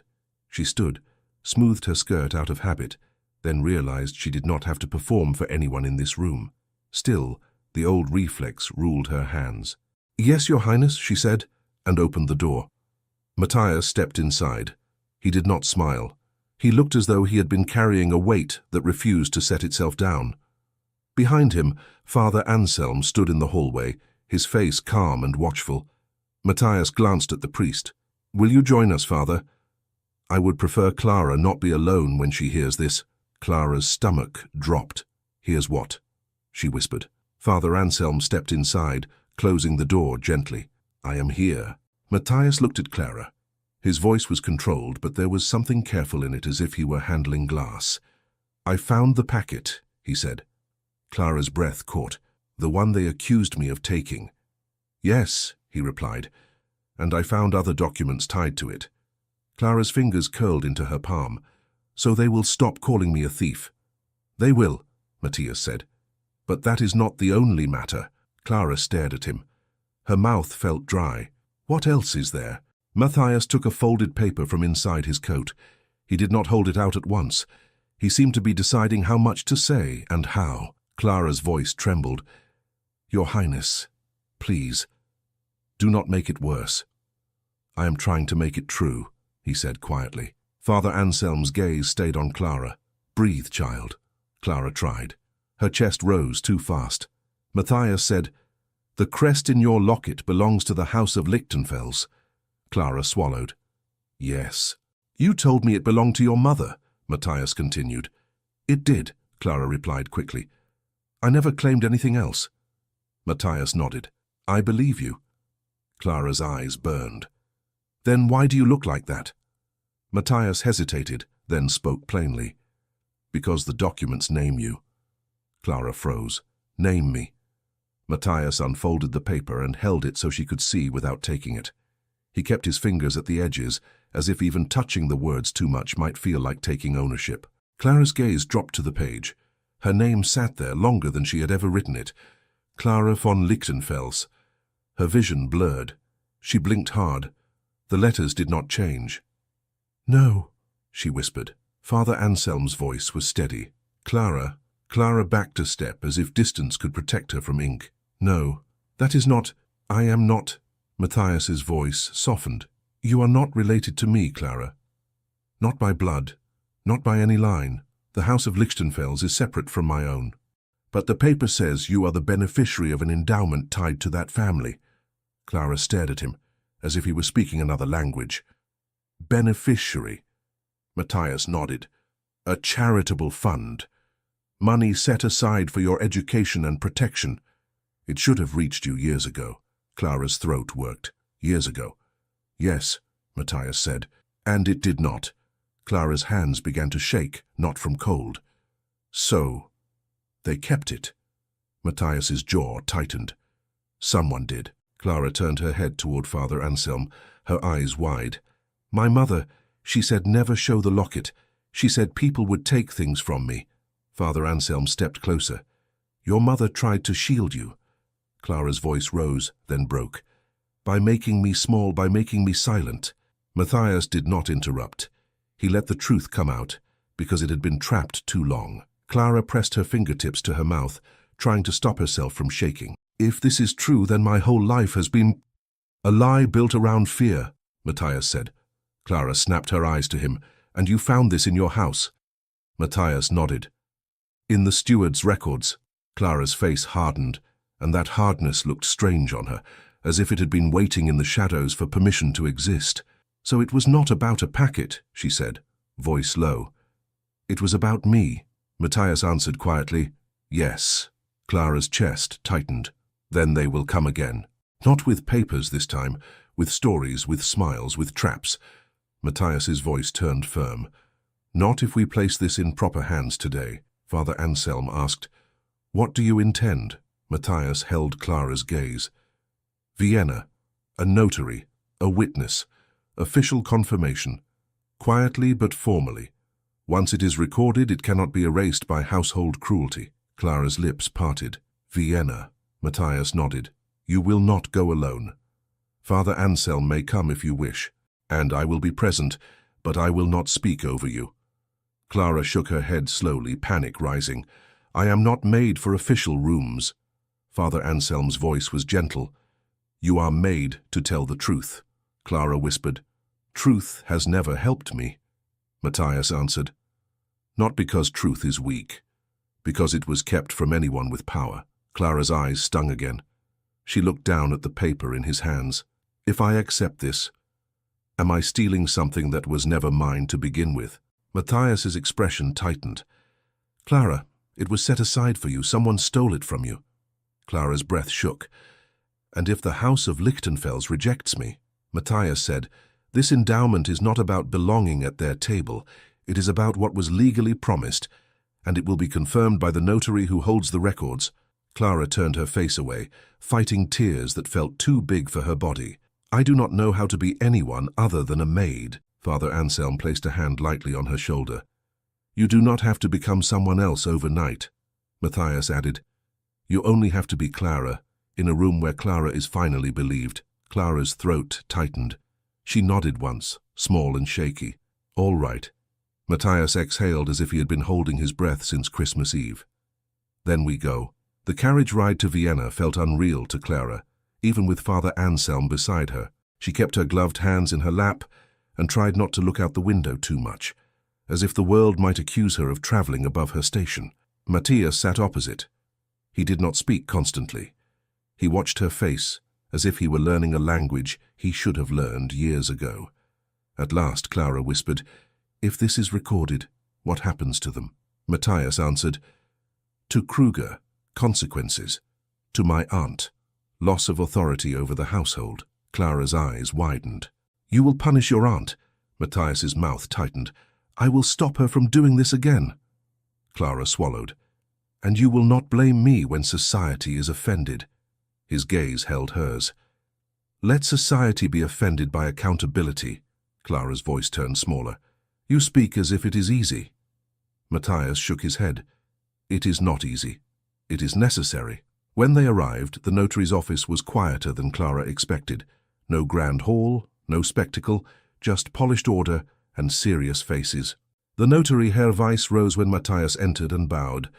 Then his eyes moved to Clara, and the bow he gave her was different. Not fawning, not mocking. Formal respect. Miss Clara, Herr Weiss said, reading from a file, thank you for coming. Clara nearly faltered at being addressed so directly. She glanced at Matthias, who gave a subtle nod as if to say, speak when you are ready. Father Anselm stood slightly behind her, a steady presence. Herr Weiss gestured to a chair. Please sit. This will be conducted properly and with care. Clara sat. Her hands trembled. She pressed them together under the desk so no one would see. Herr Weiss opened a ledger and a sealed file. We have held records related to the Lichtenfels endowment for many years. There has been irregularity in disbursement. Matthias's jaw tightened, but he did not interrupt. Herr Weiss looked at Clara. Your mother's name was Elise.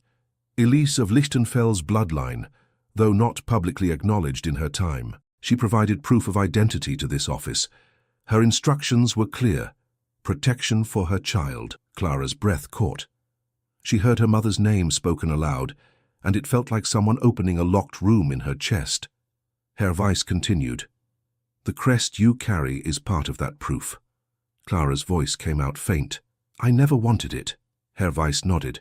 Many do not want the burdens that come with truth. Clara swallowed, then forced herself to ask, what does it mean for me?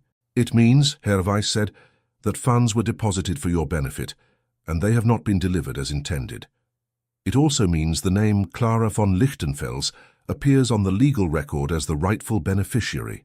Clara's throat tightened. Then why was I a maid? Herr Weiss's expression stayed professional, but his eyes softened slightly.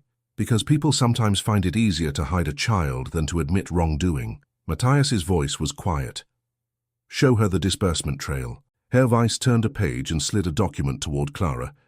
These transfers were meant to go to a guardian and later to you. Instead, they were routed through your estate as temporary custodian. Clara stared at the lines. Numbers, dates, words she barely understood. Yet one thing was clear. The money had moved, and none of it had reached her hands. Her voice shook. So they lived on it. Matthias answered, controlled anger beneath his calm. Yes. Herr Weiss cleared his throat. For this to be recorded beyond dispute, we require two things. Your confirmation of identity and your consent to claim what is yours. Clara's hands trembled harder. My confirmation. How? Herr Weiss said, the crest, for one, and a written statement in your hand. Nothing elaborate, simply your name as you know it and acknowledgement that you are the daughter of Elise. Clara stared at the pen offered to her as if it were a blade. Not because it was dangerous, but because writing felt like stepping out from behind a curtain. Father Anselm leaned closer. Clara, you have written your name before, Clara whispered. Not like this. Matthias spoke softly. No one here will laugh at your hand. Clara's eyes flicked up to him. And no one will use it against me. Matthias answered, not here. Clara took the pen. Her fingers shook so much she nearly dropped it. She steadied her wrist with her other hand. She wrote slowly, Clara. Then, after a brief pause that felt like standing on the edge of a cliff, she wrote the rest. Von Lichtenfels. Her vision blurred again. She blinked, and the ink remained. Herr Weiss nodded once, satisfied. Very good. Clara set the pen down and stared at her hands as if they belonged to someone else. Herr Weiss said, Now, the irregularity must be addressed. We will notify the appropriate authorities and demand restitution. This can be handled with discretion given your position and your safety. Clara's mouth tightened. Discretion, that word again. Matthias said, discretion in process. Not discretion in truth. Herr Weiss glanced at Matthias. Your Highness, the estate steward's records will be required. Matthias replied, They will be provided. Herr Weiss nodded. Then we will proceed. There will be a formal notice sent, and there will be consequences. Clara's breath shook. What kind of consequences? Herr Weiss answered carefully. Removal from position, financial accountability, social correction. I cannot promise comfort, but I can promise record. Clara looked down at the paper with her new name and felt something unfamiliar beneath fear. Not triumph, not pride. A thin, steady line of dignity. When they left the office, Clara stood on the street outside and drew in cold air that felt strangely clean. Father Anselm watched her face. How do you feel? Clara's voice was quiet. Like I've been living inside someone else's decision, Matthias said, and now you have made your own. Clara looked at him, and for a second she did not see a prince. She saw a man who had chosen to stand in an uncomfortable place because it was right. Her voice trembled. If I had not been named on that paper, would you still have looked for me? Matthias did not answer quickly. He did not offer a pretty lie. He said, I would like to say yes, without hesitation. Clara's chest tightened. Matthias continued, But the truth is, I might have accepted their story if I had not returned that night and found evidence. That is my shame. I was raised to believe the household ran itself. I was wrong. Clara swallowed. So I was invisible until you saw smoke. Matthias's jaw clenched. Yes, and I hate that about myself. Clara looked away, blinking hard. Honesty is a strange kindness. Matthias's voice softened. It is the only kind I trust. Clara's fingers tightened on the edge of her shawl. I do not know if I can forgive you. Matthias nodded once. Then do not. Not yet. Clara's eyes flicked to him. Not yet. I am not asking for a quick pardon, he said. I am asking for time to correct what I allowed. Clara let out a slow breath. Time, Father Anselm said gently.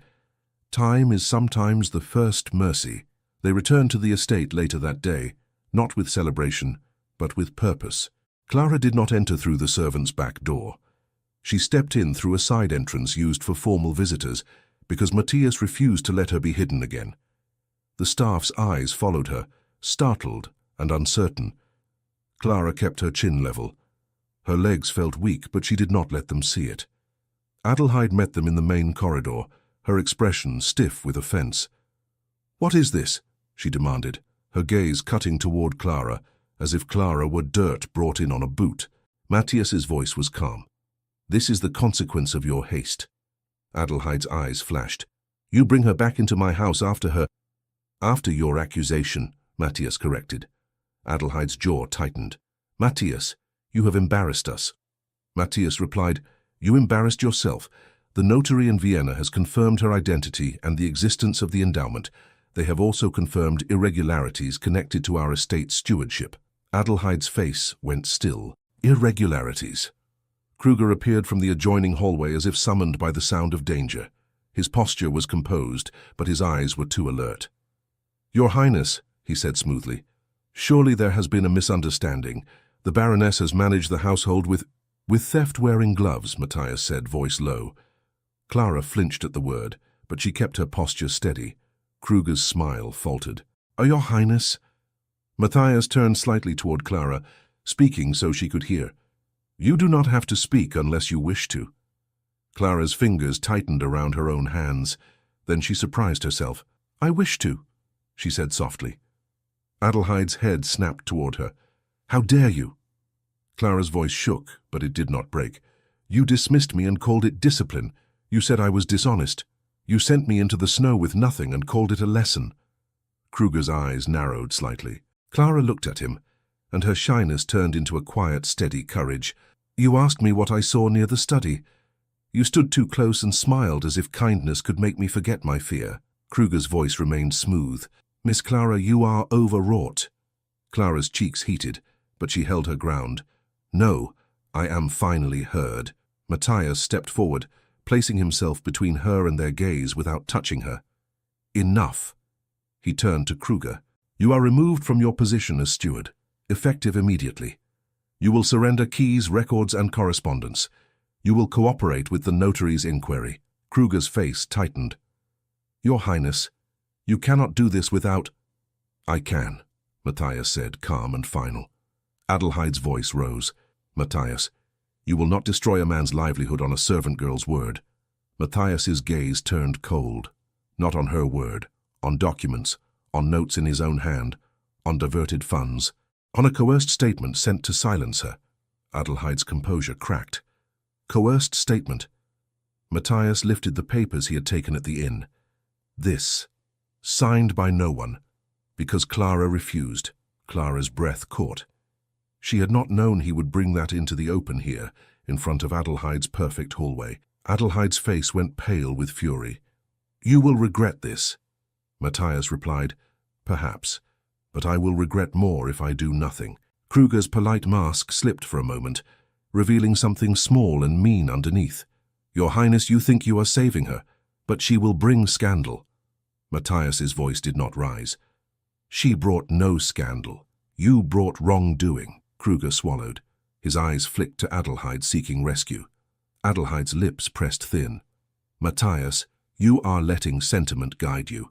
Matthias answered, No, I am letting accountability guide me. And as for you, Aunt Adelheid, you will no longer manage this household. You will remain here as family, but you will not command servants, dismiss staff, or handle records. Adelheid stared at him as if he had struck her. You would strip me of my authority. Matthias replied, You misused it. Adelheide's voice went tight. For what? For a girl. Matthias glanced toward Clara. For a person. Silence stretched. Clara felt every gaze pressing on her. Her instinct screamed to step back, to apologize for existing, to make herself smaller so the world would not punish her for taking up space. Instead, she heard her own voice, quiet but clear. I do not want revenge. Adelheide's eyes narrowed. How noble of you. Clara's cheeks flushed, but she did not fold. I want my life back, and I want no other girl to be thrown out like I was. Matthias looked at her with something like respect that made Clara's throat tighten. Father Anselm stepped forward slightly. Then let this house learn. Adelheide's gaze snapped to the priest, offended that he stood in her corridor at all, but Matthias spoke first. The notary's inquiry will proceed, he said. Kruger will cooperate. The diverted amounts will be calculated and returned. Kruger's voice was strained. Returned to whom? Matthias turned toward Clara. To her and to the endowment, as intended. Clara's breath shook. Money sounded unreal. She had lived on wages counted in small coins. The idea of a fund meant for her felt like a story told to someone else. Adelheide's voice turned sharp. And what will you do with her now, Matthias? Dress her in silk and parade her through Vienna. Clara flinched at the image. Matthias's answer was immediate. I will do what I should have done from the beginning. I will ask her what she wants. Adelheid scoffed. Servants do not decide. Matthias said, She is not your servant. Clara's heart stuttered. Not your servant. The words were simple, yet they shifted something inside her. Matthias looked at Clara. His voice softened, only for her. Tell me. Clara swallowed. Her voice came out small at first. I want to learn. Adelheide's lips parted, almost laughing. Clara lifted her chin. I want to read without stumbling. I want to write without fear. I want to work, but not as someone who can be discarded without consequence. Matthias nodded once. Done. Clara's eyes widened. It is not that simple. It can be, Matthias said, if you allow it to be. Clara's fingers tightened. And I want to choose where I live. Matthias's gaze held hers. Yes. Clara's voice trembled. And I want to know the truth about my mother. Not rumors, not whispers, truth. Matthias answered, Herr Weiss will provide what he can, and I will not hide anything I find. Clara looked down, then back up, braver now. And I want you to stop saying you will protect me as if I am an object. Matthias blinked, then nodded. You are right. Clara's cheeks burned at her own boldness, yet Matthias did not punish her for it. He accepted it. He said quietly, Then I will say it differently. I will stand beside you while you protect yourself. Clara's throat tightened. She nodded once. Adelheid watched, rigid with disbelief, as if the house had turned upside down in one afternoon. Matthias looked at his aunt. You may disapprove, you may be offended, but you will not interfere. Adelaide's voice was cold. You have changed. Matthias answered, I have been forced to see. Adelaide's eyes flicked to Clara with a look that promised future contempt. But Matthias's presence cut the promise short. Frau Lisa, Matthias called. The housekeeper stepped forward quickly, eyes wide. You will oversee the transition of stewardship, Matthias said. A temporary accountant from Vienna will arrive within days. Until then, all records remain sealed. No one removes papers from the study. No one approaches Clara with demands. Is that understood? Frau Lisa bowed. Yes, Your Highness. Matthias turned back to Clara. You do not have to remain here tonight. You may return to the inn or to Father Anselm. Clara's stomach tightened at the thought of these halls. Yet another part of her, a new part, wanted to stand in the place that had humiliated her and not be chased out again. She whispered, I will return to the inn. Matthias nodded. I will have a maid accompany you who answers to Frau Lisa, not to my aunt. Adelaide's mouth tightened, as if even that was an insult. Clara took a slow breath. Your Highness. Matthias looked at her. She hesitated, then spoke. Thank you for listening. Matthias's expression softened slightly. Thank you for speaking. They walked out together, and for the first time Clara did not feel like a ghost passing through a house that refused to acknowledge her. She felt, strangely, like a person with a name that could not be erased by a baroness's mood. Outside, as the carriage waited, Clara paused on the step. Her hands trembled again, but not from fear alone. Matthias stood beside her, keeping a respectful distance. Clara whispered, If I become someone they must bow to on paper, will that make me hard? Matthias's voice was quiet. It can make you free if you let it. Clara's eyes stung. Freedom feels frightening. Matthias nodded. It should. It means you have choices, and choices can be heavy at first. Clara looked down at her gloved hands. You have choices every day. Matthias's mouth tightened. And I used them poorly. Clara lifted her gaze, then used them better. The words came out before she could soften them. She expected offense. Matthias only nodded once, as if she had given him an order he intended to obey. As the carriage door opened, Clara hesitated. Will Vienna speak of this? Matthias answered, Vienna will always speak. But now, the record speaks louder. Clara's breath shook. And if your aunt never forgives me? Matthias looked at her steadily. You do not need her forgiveness.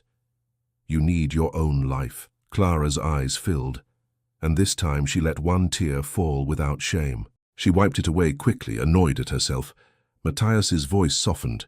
You are allowed to feel it. Clara whispered, I do not know what I am allowed. Matthias replied, Then we will learn together, one day at a time. Clara returned to the inn that evening, with her chin lifted and her heart shaking. She had not expected the estate to feel smaller than the street outside it, yet it did. Not because the walls had changed, but because her fear had finally been named. In her room she sat with the envelope Matthias had given her, and the papers from the notary's office folded carefully inside her bundle. She did not open the envelope again. She did not count. She was afraid that if she counted, she would feel like a thief in her own life. There was another knock. Clara's shoulders rose. Then she recognized the rhythm. Steady, patient. Clara, Father Anselm called softly. May I come in? She opened the door at once. The priest stepped inside, holding a small parcel wrapped in plain paper. I brought bread, he said, as if bread could solve what ink had undone. Clara's throat tightened. Thank you, Father. He set it on the table, then studied her face. You stood in that corridor today. Clara nodded slowly. Yes. And you spoke. Clara's lips pressed together. Yes. Father Anselm gave a small nod of approval. How did it feel? Clara sat, hands folded. Like walking without shoes. Everything hurts, but you realize you have feet. Father Anselm's mouth softened. That is a very honest answer. Clara looked down. I do not know what happens next. The priest sat across from her. What do you want to happen next? Clara blinked. The question still startled her. I want to learn, she whispered. I told him that, and it sounded bold, but I meant it. Father Anselm nodded. Then you will. Clara's fingers tightened. And I want to stop feeling ashamed when I am treated fairly. That will take time, he said. Clara's eyes stung. Everything takes time. Father Anselm watched her quietly for a moment, then asked, "And what do you want with Prince Matthias?" Clara's breath caught.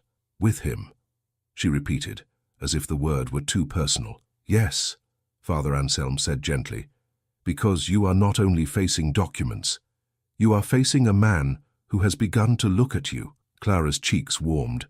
She turned her head slightly away. "He looks at me as if he is trying to make amends." Father Anselm's voice stayed calm. "And do you believe him?" Clara hesitated. "I believe he is trying." "That is not the same as trust," Father Anselm said. "No," Clara whispered. "It is not." The priest leaned forward just slightly. "Clara, you are allowed to admire a man's effort and still protect your heart." Clara swallowed. "My heart has always been protected by being quiet." Father Anselm shook his head. "No, it was protected by being unseen. That is not protection. That is disappearance." Clara's eyes filled and she blinked hard. "I do not want to disappear again." "Then do not," he said simply. A pause. Clara whispered, "Do you think he will ask me to forgive him?" Father Anselm answered, "He may, but I suspect he will ask you something else first." Clara looked up. "What?" The priest's eyes were kind. "To choose." Clara exhaled shakily. "Choosing is frightening." Father Anselm nodded. "Yes, because it makes your life yours." Another knock came, this one quieter. Father Anselm rose. "That will be him." Clara's chest tightened. "You do not know." The priest gave a small smile. "I know the sound of a man who does not wish to frighten someone." He went to the door and opened it. Prince Matthias stood in the hallway, coat still on, as if he had not allowed himself the comfort of sitting since leaving the estate. He bowed his head to Father Anselm. "Father," Matthias said, "may I speak with her?" Father Anselm stepped aside. "You may, and I will remain nearby." Matthias entered and stopped, not crossing the room immediately. He looked at Clara as if he were checking that she was real. Clara rose out of habit. "You need not stand," Matthias said. Clara remained standing anyway. "I do not know what I need yet." Matthias nodded once, accepting it without offense. Father Anselm moved to the corner near the window, quietly present, not intruding, only ensuring Clara did not feel alone. Matthias took a slow breath. "The notary has begun formal notices." Clara's fingers tightened in front of her. "So it is. Moving." "It is," he said. "And Kruger has been ordered to hand over every record. Frau Lisa will supervise until the Vienna accountant arrives." Clara's voice was small. "And your aunt." Matthias's jaw tightened. "She is furious." Clara gave a tiny, humorless exhale. "I expected that." Matthias's gaze held hers. "She will not touch you." Clara looked down. "You said you would stop saying it that way." Matthias blinked, then nodded. "You are right." He corrected himself at once, voice careful. "She will not interfere with you, because you will not permit it. And neither will I." Clara's throat tightened at the difference. Matthias continued. "I came to ask how you are." Clara looked up, startled again by the simplicity. "How I am," she repeated. "Yes," he said. Clara's voice trembled. "I am ashamed that a piece of paper can change how people treat me." Matthias's expression softened. "That shame belongs to society, not to you." Clara swallowed. "I am frightened, and also angry." Matthias nodded. "Good." Clara blinked. "Good. Yes," he said quietly. "Because anger is often the first sign that your spirit believes it deserved better." Clara's eyes stung. "I did deserve better." Matthias's gaze stayed steady. "You did." A pause. Clara's voice lowered. "What do you want from me, Your Highness?" Matthias flinched slightly at the title, as if it placed distance he did not want. He answered, "I want you to have what was kept from you." Clara's fingers tightened. "That is the just answer." Matthias nodded. "Yes." Clara held his gaze. "And the honest answer." Matthias was silent for a moment. Then he said, "I want to know you." Clara's breath caught, sharp and quiet. Father Anselm did not move. His presence was steady, allowing the moment to be Clara's. Clara's cheeks warmed and she hated that her body reacted before she had decided what she felt. Matthias continued, not rushing. "Not as a cause I correct, not as a name on a document. As Clara, Clara swallowed. You cannot know me. Not truly.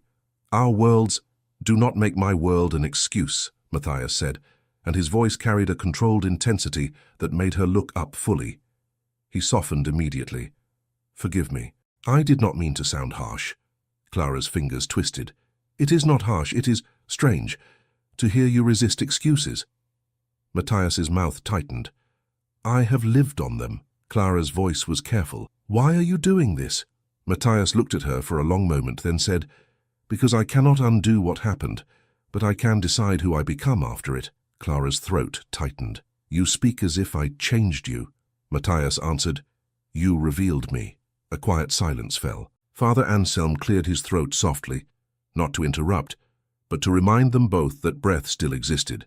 Clara finally whispered, If you want to know me, you must accept that I may choose to leave. Matthias nodded at once. Yes.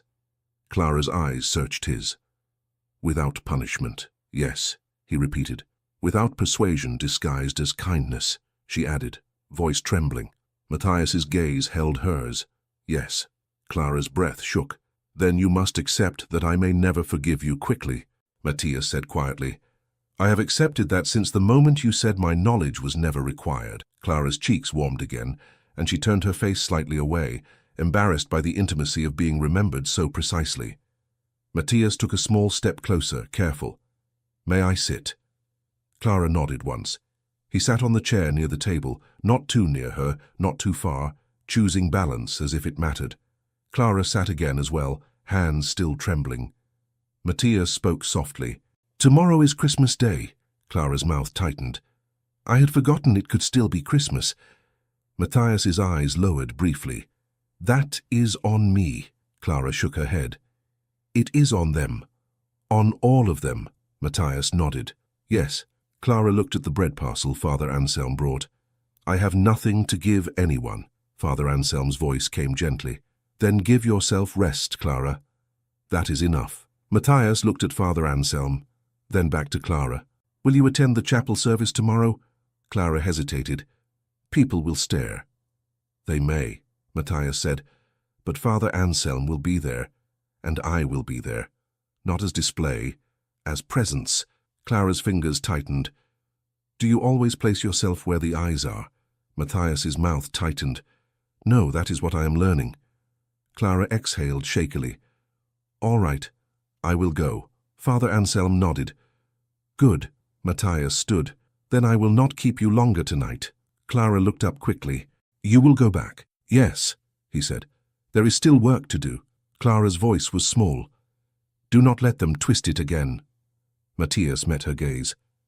They will try. They will fail. After he left, Clara sat for a long time in the quiet, listening to the inn settle. Father Anselm remained a while, then rose. I will see you at the chapel, he said. Clara nodded. Yes, Father. When she was alone, she finally opened the envelope. She did not count the money at first. She only stared at it as if it were a strange creature. Then she counted once, carefully, because fear had made her precise her whole life. It was more than she had ever held at once. She covered it again and whispered into the empty room, Mother, what were you trying to keep me from? Her voice broke on the last word, but she did not scold herself for it. On Christmas morning, Clara walked to the chapel with Father Anselm. The village air was sharp and the sky pale, but she did not hide her face. Inside, heads turned. Not all were unkind. Some were simply startled to see her in a better coat and with a posture that did not apologize. A woman whispered behind a glove. A man leaned toward another. Clara felt it, every ripple of talk like wind against skin. She kept walking. Prince Matthias stood near the back, not at the front. When he saw her, he did not stride forward dramatically. He simply bowed his head, as if acknowledging her as a person in a room that had once treated her as furniture. Clara sat beside Father Anselm. Matthias sat a few benches away, close enough that she could see him without turning her head. During the hymns, Clara's voice barely emerged at first. Then, on the second verse, she sang quietly. Not beautifully, not loudly, but she sang. After the service, people lingered, as people always do when curiosity feels like a holiday rite. Clara stepped outside and drew in cold air. Her breath trembled, but it was hers.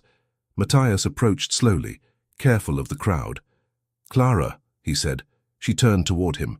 For a moment he looked almost uncertain, as if a prince could be uncertain. "You came," he said. Clara answered, "I said I would." He nodded, a small smile flickering and fading. "May we walk a little?" Clara's eyes moved to the villagers. "They will watch." Matthias replied, "Let them." Clara hesitated, then nodded once. They walked along the chapel path, away from the cluster of people. Not far, just enough that their words would not be swallowed by gossip. Matthias glanced at her hands. "Are you cold?" Clara answered, "I have been colder." Matthias's mouth tightened. "I know." Clara stopped walking. Matthias stopped with her, not crowding. She looked up at him and said, "I have been thinking of your question." "I did not ask a question," he said quietly. Clara's voice trembled. "You did. You asked what I wanted, even if you did not shape it as a question." Matthias nodded once, attentive. Clara swallowed. "I want to study. Father Anselm has offered to help me with reading and writing, and I want to work for the endowment, not as a decoration, but as a protector of other girls." Matthias's gaze softened with something like pride that he did not try to hide. "Good," Clara continued, braver now. "And I want to keep my name." Matthias blinked. "Your name?" "Yes," Clara said. "Clara, the one I lived as, and also the one on the paper, because both are mine. I will not be renamed by someone else's convenience again." Matthias's throat moved. "Then you will keep it." Clara's eyes searched his. "Do not agree too quickly." Matthias gave a small, almost rueful exhale. "You are learning to doubt pretty words." Clara's lips pressed together. "Yes." Matthias nodded. "Then let me prove it with action. The endowment will be restructured. It will have oversight from Vienna, and you will have authority over its distribution." Clara's breath caught. "Authority?" "Yes," he said, "with proper counsel and support. Not as a burden, but as a right." Clara's voice trembled. "Why would you give me that?" Matthias answered, "Because it was meant for you, and because I trust you more than I trust any man who is hidden behind my seal." Clara looked away quickly, overwhelmed by the weight of being trusted. Matthias's voice lowered. "There is something else I want, Clara." Her pulse jumped. "Do not say it like that." Matthias paused, then softened his tone. "Forgive me. I forget that my words can feel like a door closing." Clara forced a shaky breath. "Say it plainly." Matthias held her gaze. "I want the right to court you." Clara froze. The word court sounded like a different life, a story in a book, not something that belonged to her, not after scrubbing floors. She swallowed. "You cannot court a maid." Matthias answered, "You are not a maid." Clara's cheeks heated. "I was." Matthias's voice turned gentle. "And you were mistreated as one. That is not the same as being only that." Clara's fingers curled against her palm. "If you court me, society will make me a spectacle." Matthias nodded. "Yes." Clara stared at him. "You say yes too easily." He met her gaze. "Because I will not insult you with comforting lies." Clara's throat tightened. "And your mother?" Matthias's eyes softened. "My mother cares less for gossip than people assume. She cares for decency. She has been lonely in a world that praises Polish more than goodness." Clara whispered, "And your aunt will despise me." Matthias's jaw tightened. "My aunt has made an art of despising anyone who does not kneel." Clara's voice shook. "So you would bring me into a battle?" Matthias stepped a fraction closer, still careful. "No, I would bring you into a choice. You may refuse me, and if you do, I will still ensure the endowment and your education move forward." "This will not be a bargain." Clara's eyes stung. "You must understand how difficult it is to believe that." Matthias nodded. "I do understand. Not from your side of the world, but from my failures. I am trying to become a man whose promises do not trap." Clara looked down, breath trembling. Matthias waited, giving her time. Clara whispered, "If you court me, it must be slow." Matthias said quietly, "Yes, and private," she added quickly. "Not paraded." "Yes," he repeated. "And you must accept that I may never feel comfortable in your halls," she said. Matthias's gaze stayed steady. "Then we will build comfort elsewhere too." Clara's voice dropped. You speak as if you are already planning a life. Matthias's throat moved. I am. Clara's breath caught.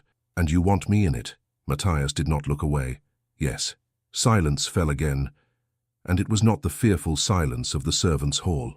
It was the kind of silence that happens when two people realize words are too small. Clara finally whispered, I do not know how to be loved. Matthias's expression softened, and something in his eyes looked almost pained. Then we will learn together. Clara looked up sharply. Do not borrow my phrase. Matthias gave a small, genuine smile. Forgive me. I deserved that. Clara felt her mouth twitch, the beginning of a smile she did not yet fully trust. Matthias's voice grew more serious. Clara, may I show you something? He reached into his coat slowly, openly, making sure she did not startle. He took out a small folded paper and handed it to her. Clara held it carefully. What is it? Matthias said. A draft of the new endowment charter. Herr Weiss insisted we begin immediately. It lists your name as administrator, under council for the first year, with full authority thereafter. Clara's fingers trembled as she read the lines. She did not understand every legal phrase, but she understood the shape of it. The world making space for her. In writing. Her voice broke. This is real. Matthias nodded. It will be signed within the week. Clara looked up, blinking fast. Why are you doing so much? Matthias's gaze held hers. Because I cannot bear the idea of another Christmas Eve like yours happening under my roof. Clara swallowed. And because you... Matthias did not interrupt. He waited for her to choose her words. Clara's cheeks warmed. Because you care. Matthias's voice was quiet. Yes. Clara looked away again, overwhelmed. A few footsteps approached. Father Anselm, giving them space but not abandoning them, returned from speaking with a villager. He stopped at a respectful distance. Clara, your former mistress's messenger was seen in the village yesterday. People are talking. Clara's stomach tightened. Matthias's jaw set. Let them talk. Father Anselm's eyes moved between them.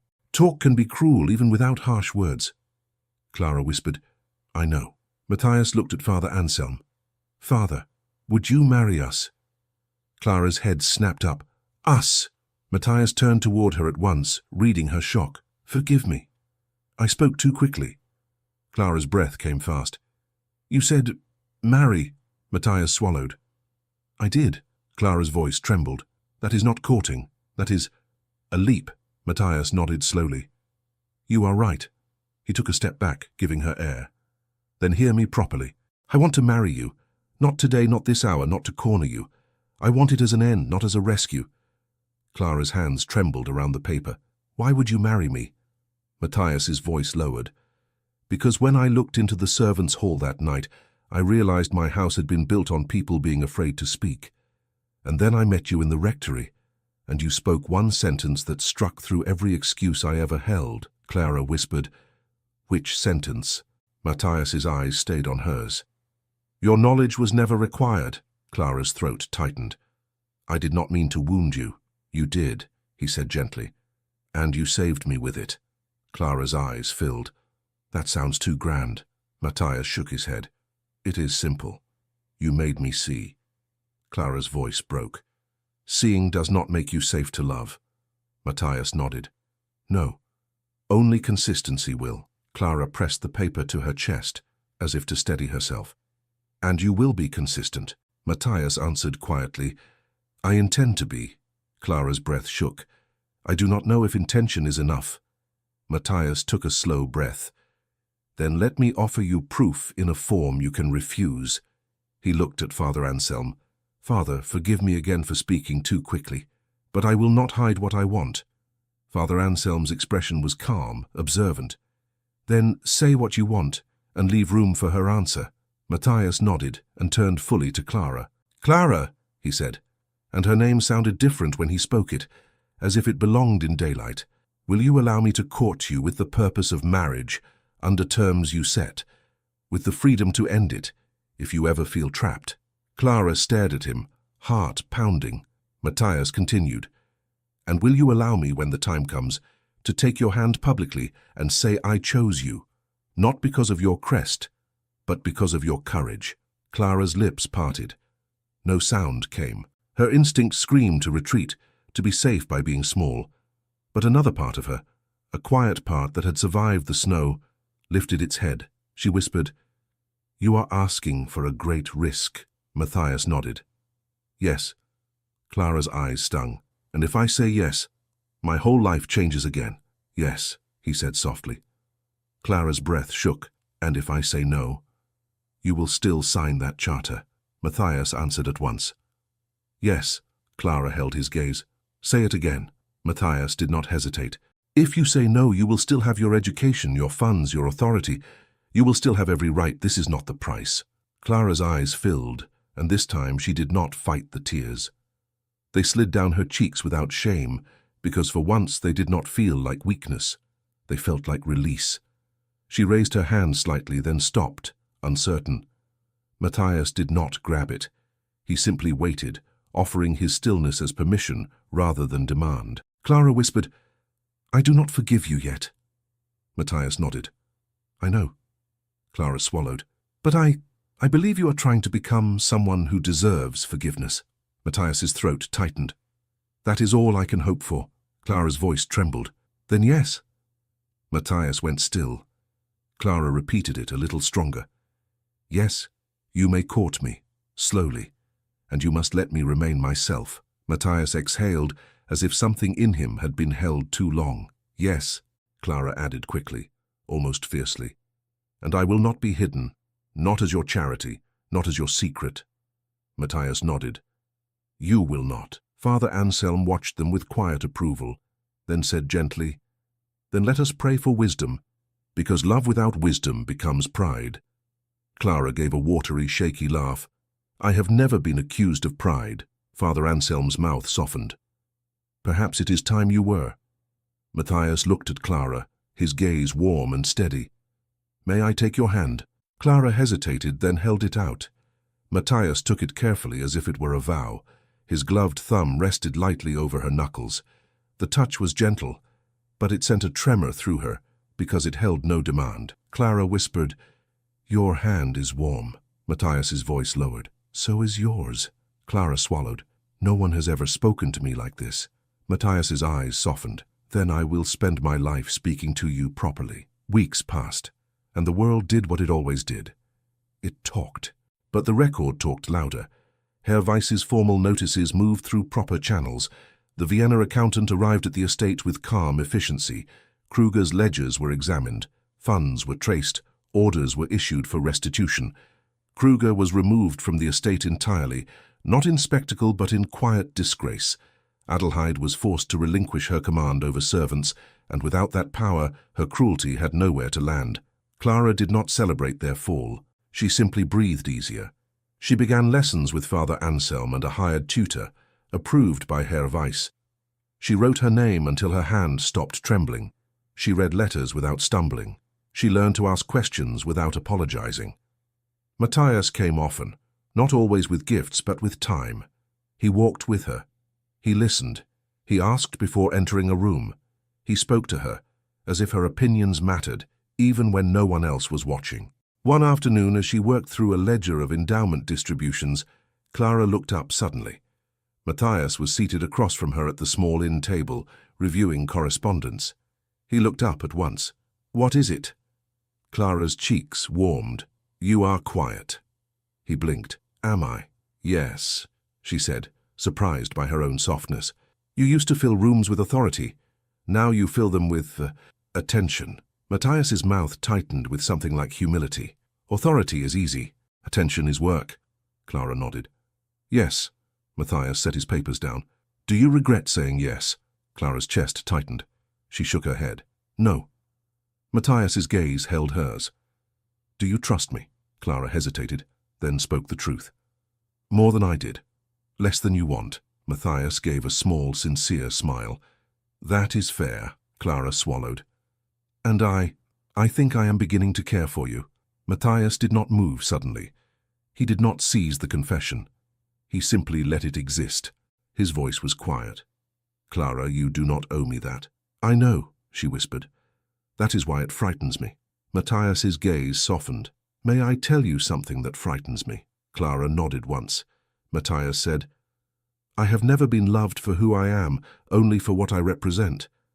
And now I fear losing you not because of politics, but because you might look at me one day and realize I am still learning." Clara's eyes stung. "We are both learning."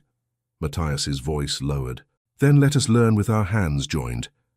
Clara's breath shook. She reached for his hand across the table, not thinking, simply doing. Matthias's fingers closed gently around hers.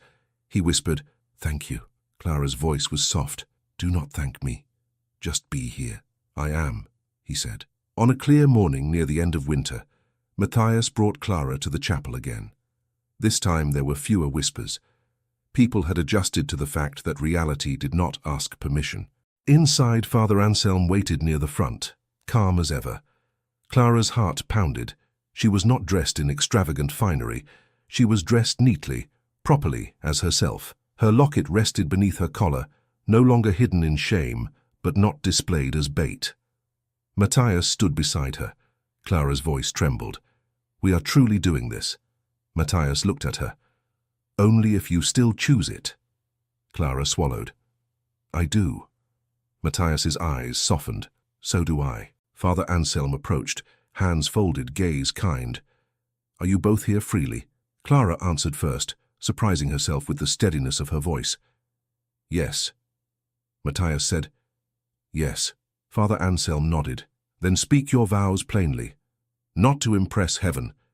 Heaven is not impressed by poetry, only by truth." Clara let out a shaky breath that almost became a laugh. "Father," he smiled slightly. "Go on." Matthias turned to Clara. His gaze held hers with a tenderness that did not demand anything back. "Clara," he said, voice low and clear, "I cannot erase what was done to you, but I can spend my life repairing what I allowed. I will listen when you speak. I will ask when I do not know. I will never use my rank to silence you. If I ever forget, you will remind me, and I will thank you for it." Clara's eyes filled. Matthias continued, "I will honor your name and your work. I will stand beside you, not in front of you. And if fear returns, I will not call you weak. I will call you brave for staying." Clara's breath shook. She held his gaze, and for the first time, she did not feel smaller than the moment. She spoke, voice trembling but clear. "Matthias, I cannot promise you easy love." His mouth softened. "I do not want easy love." Clara swallowed, then continued, "I promise you honest love. I will tell you when I am frightened. I will tell you when I am angry. I will not pretend, not even to keep peace, and I will not disappear from myself again." Matthias's eyes shone. Clara's voice softened. "I will let you know me. That is my vow." Father Anselm nodded, as if satisfied by the plain truth of it. He spoke the final blessing simply, without spectacle. The chapel was quiet, no grand music, no parade, only the sound of breath and the weight of a promise. When Father Anselm finished, Matthias did not immediately move. He looked at Clara as if he were waiting for permission even now. Clara whispered, cheeks warming, "You may kiss my hand." Matthias's breath caught, and he lowered his head, touching his lips to her knuckles with reverence so gentle it made her heart ache. Clara trembled, but she did not pull away. Outside the chapel, the village air felt sharper, brighter, as if winter itself had made room. A few villagers stood nearby, watching. Some looked curious. Some looked softened. One older woman made the sign of the cross and murmured, "God keep her." Clara heard it and blinked hard, not trusting that kindness could be directed at her so openly. Matthias leaned closer, voice low. "Are you all right?" Clara nodded, then whispered, "I am present." Matthias's mouth softened. "Good." Clara looked at him, suddenly bold. "Do not make me regret this." Matthias's eyes warmed. "I will spend every day making you glad you chose." Clara exhaled, then said the sentence she had once thought she would never say to anyone of his rank. "I chose," she whispered. Matthias's throat tightened. "Yes, you did." They walked together down the chapel steps, and for the first time, Clara did not feel like she was leaving one world for another. She felt like she was building a world of her own. At the estate, the servants' hall was quieter now in a different way. Not fearful, watchful perhaps, but no longer ruled by Adelheide's cold lessons.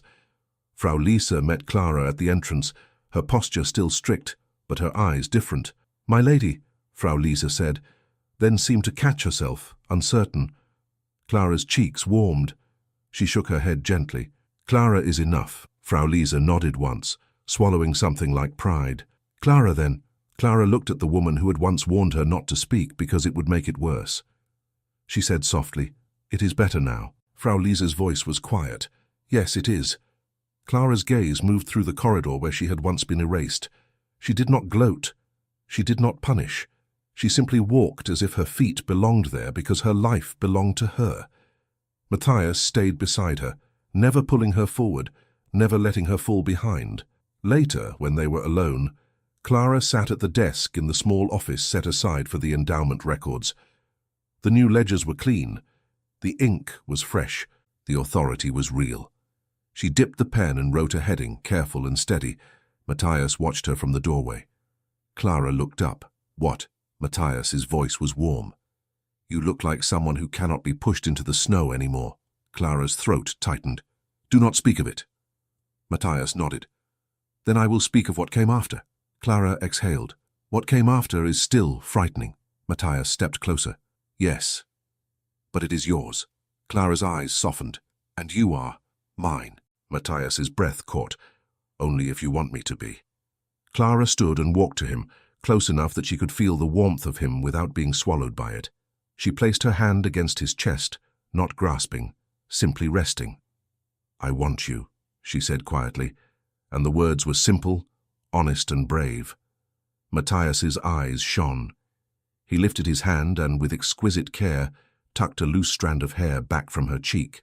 He whispered, "Then I am yours." Clara's breath shook, and she leaned her forehead lightly against his, not hiding, not shrinking. Outside, the world still held its rules and whispers and hierarchies. Inside, a woman who had been fired into the snow on Christmas Eve finally stood in the warmth of her own choosing, with a man beside her who had learned that love is not rescue, but respect, kept day after day. Thank you so much for listening to this story, all the way to the end. We hope it moved you as much as it moved us while telling it. We'd love to hear your thoughts. Leave us a comment telling us where you're listening from and what you liked the most. Rate this story from 0 to 10. What score would you give it? If you enjoyed this story, don't forget to subscribe to the channel and leave a like as a show of support. That really motivates us to keep creating and sharing more stories full of emotion and life lessons. And before we go, we want to remind you that an exciting and heartwarming story recommendation will appear on the final screen. If you'd like to enjoy it, just click on the video. Thank you once again for being here, and we'll see you in the next story.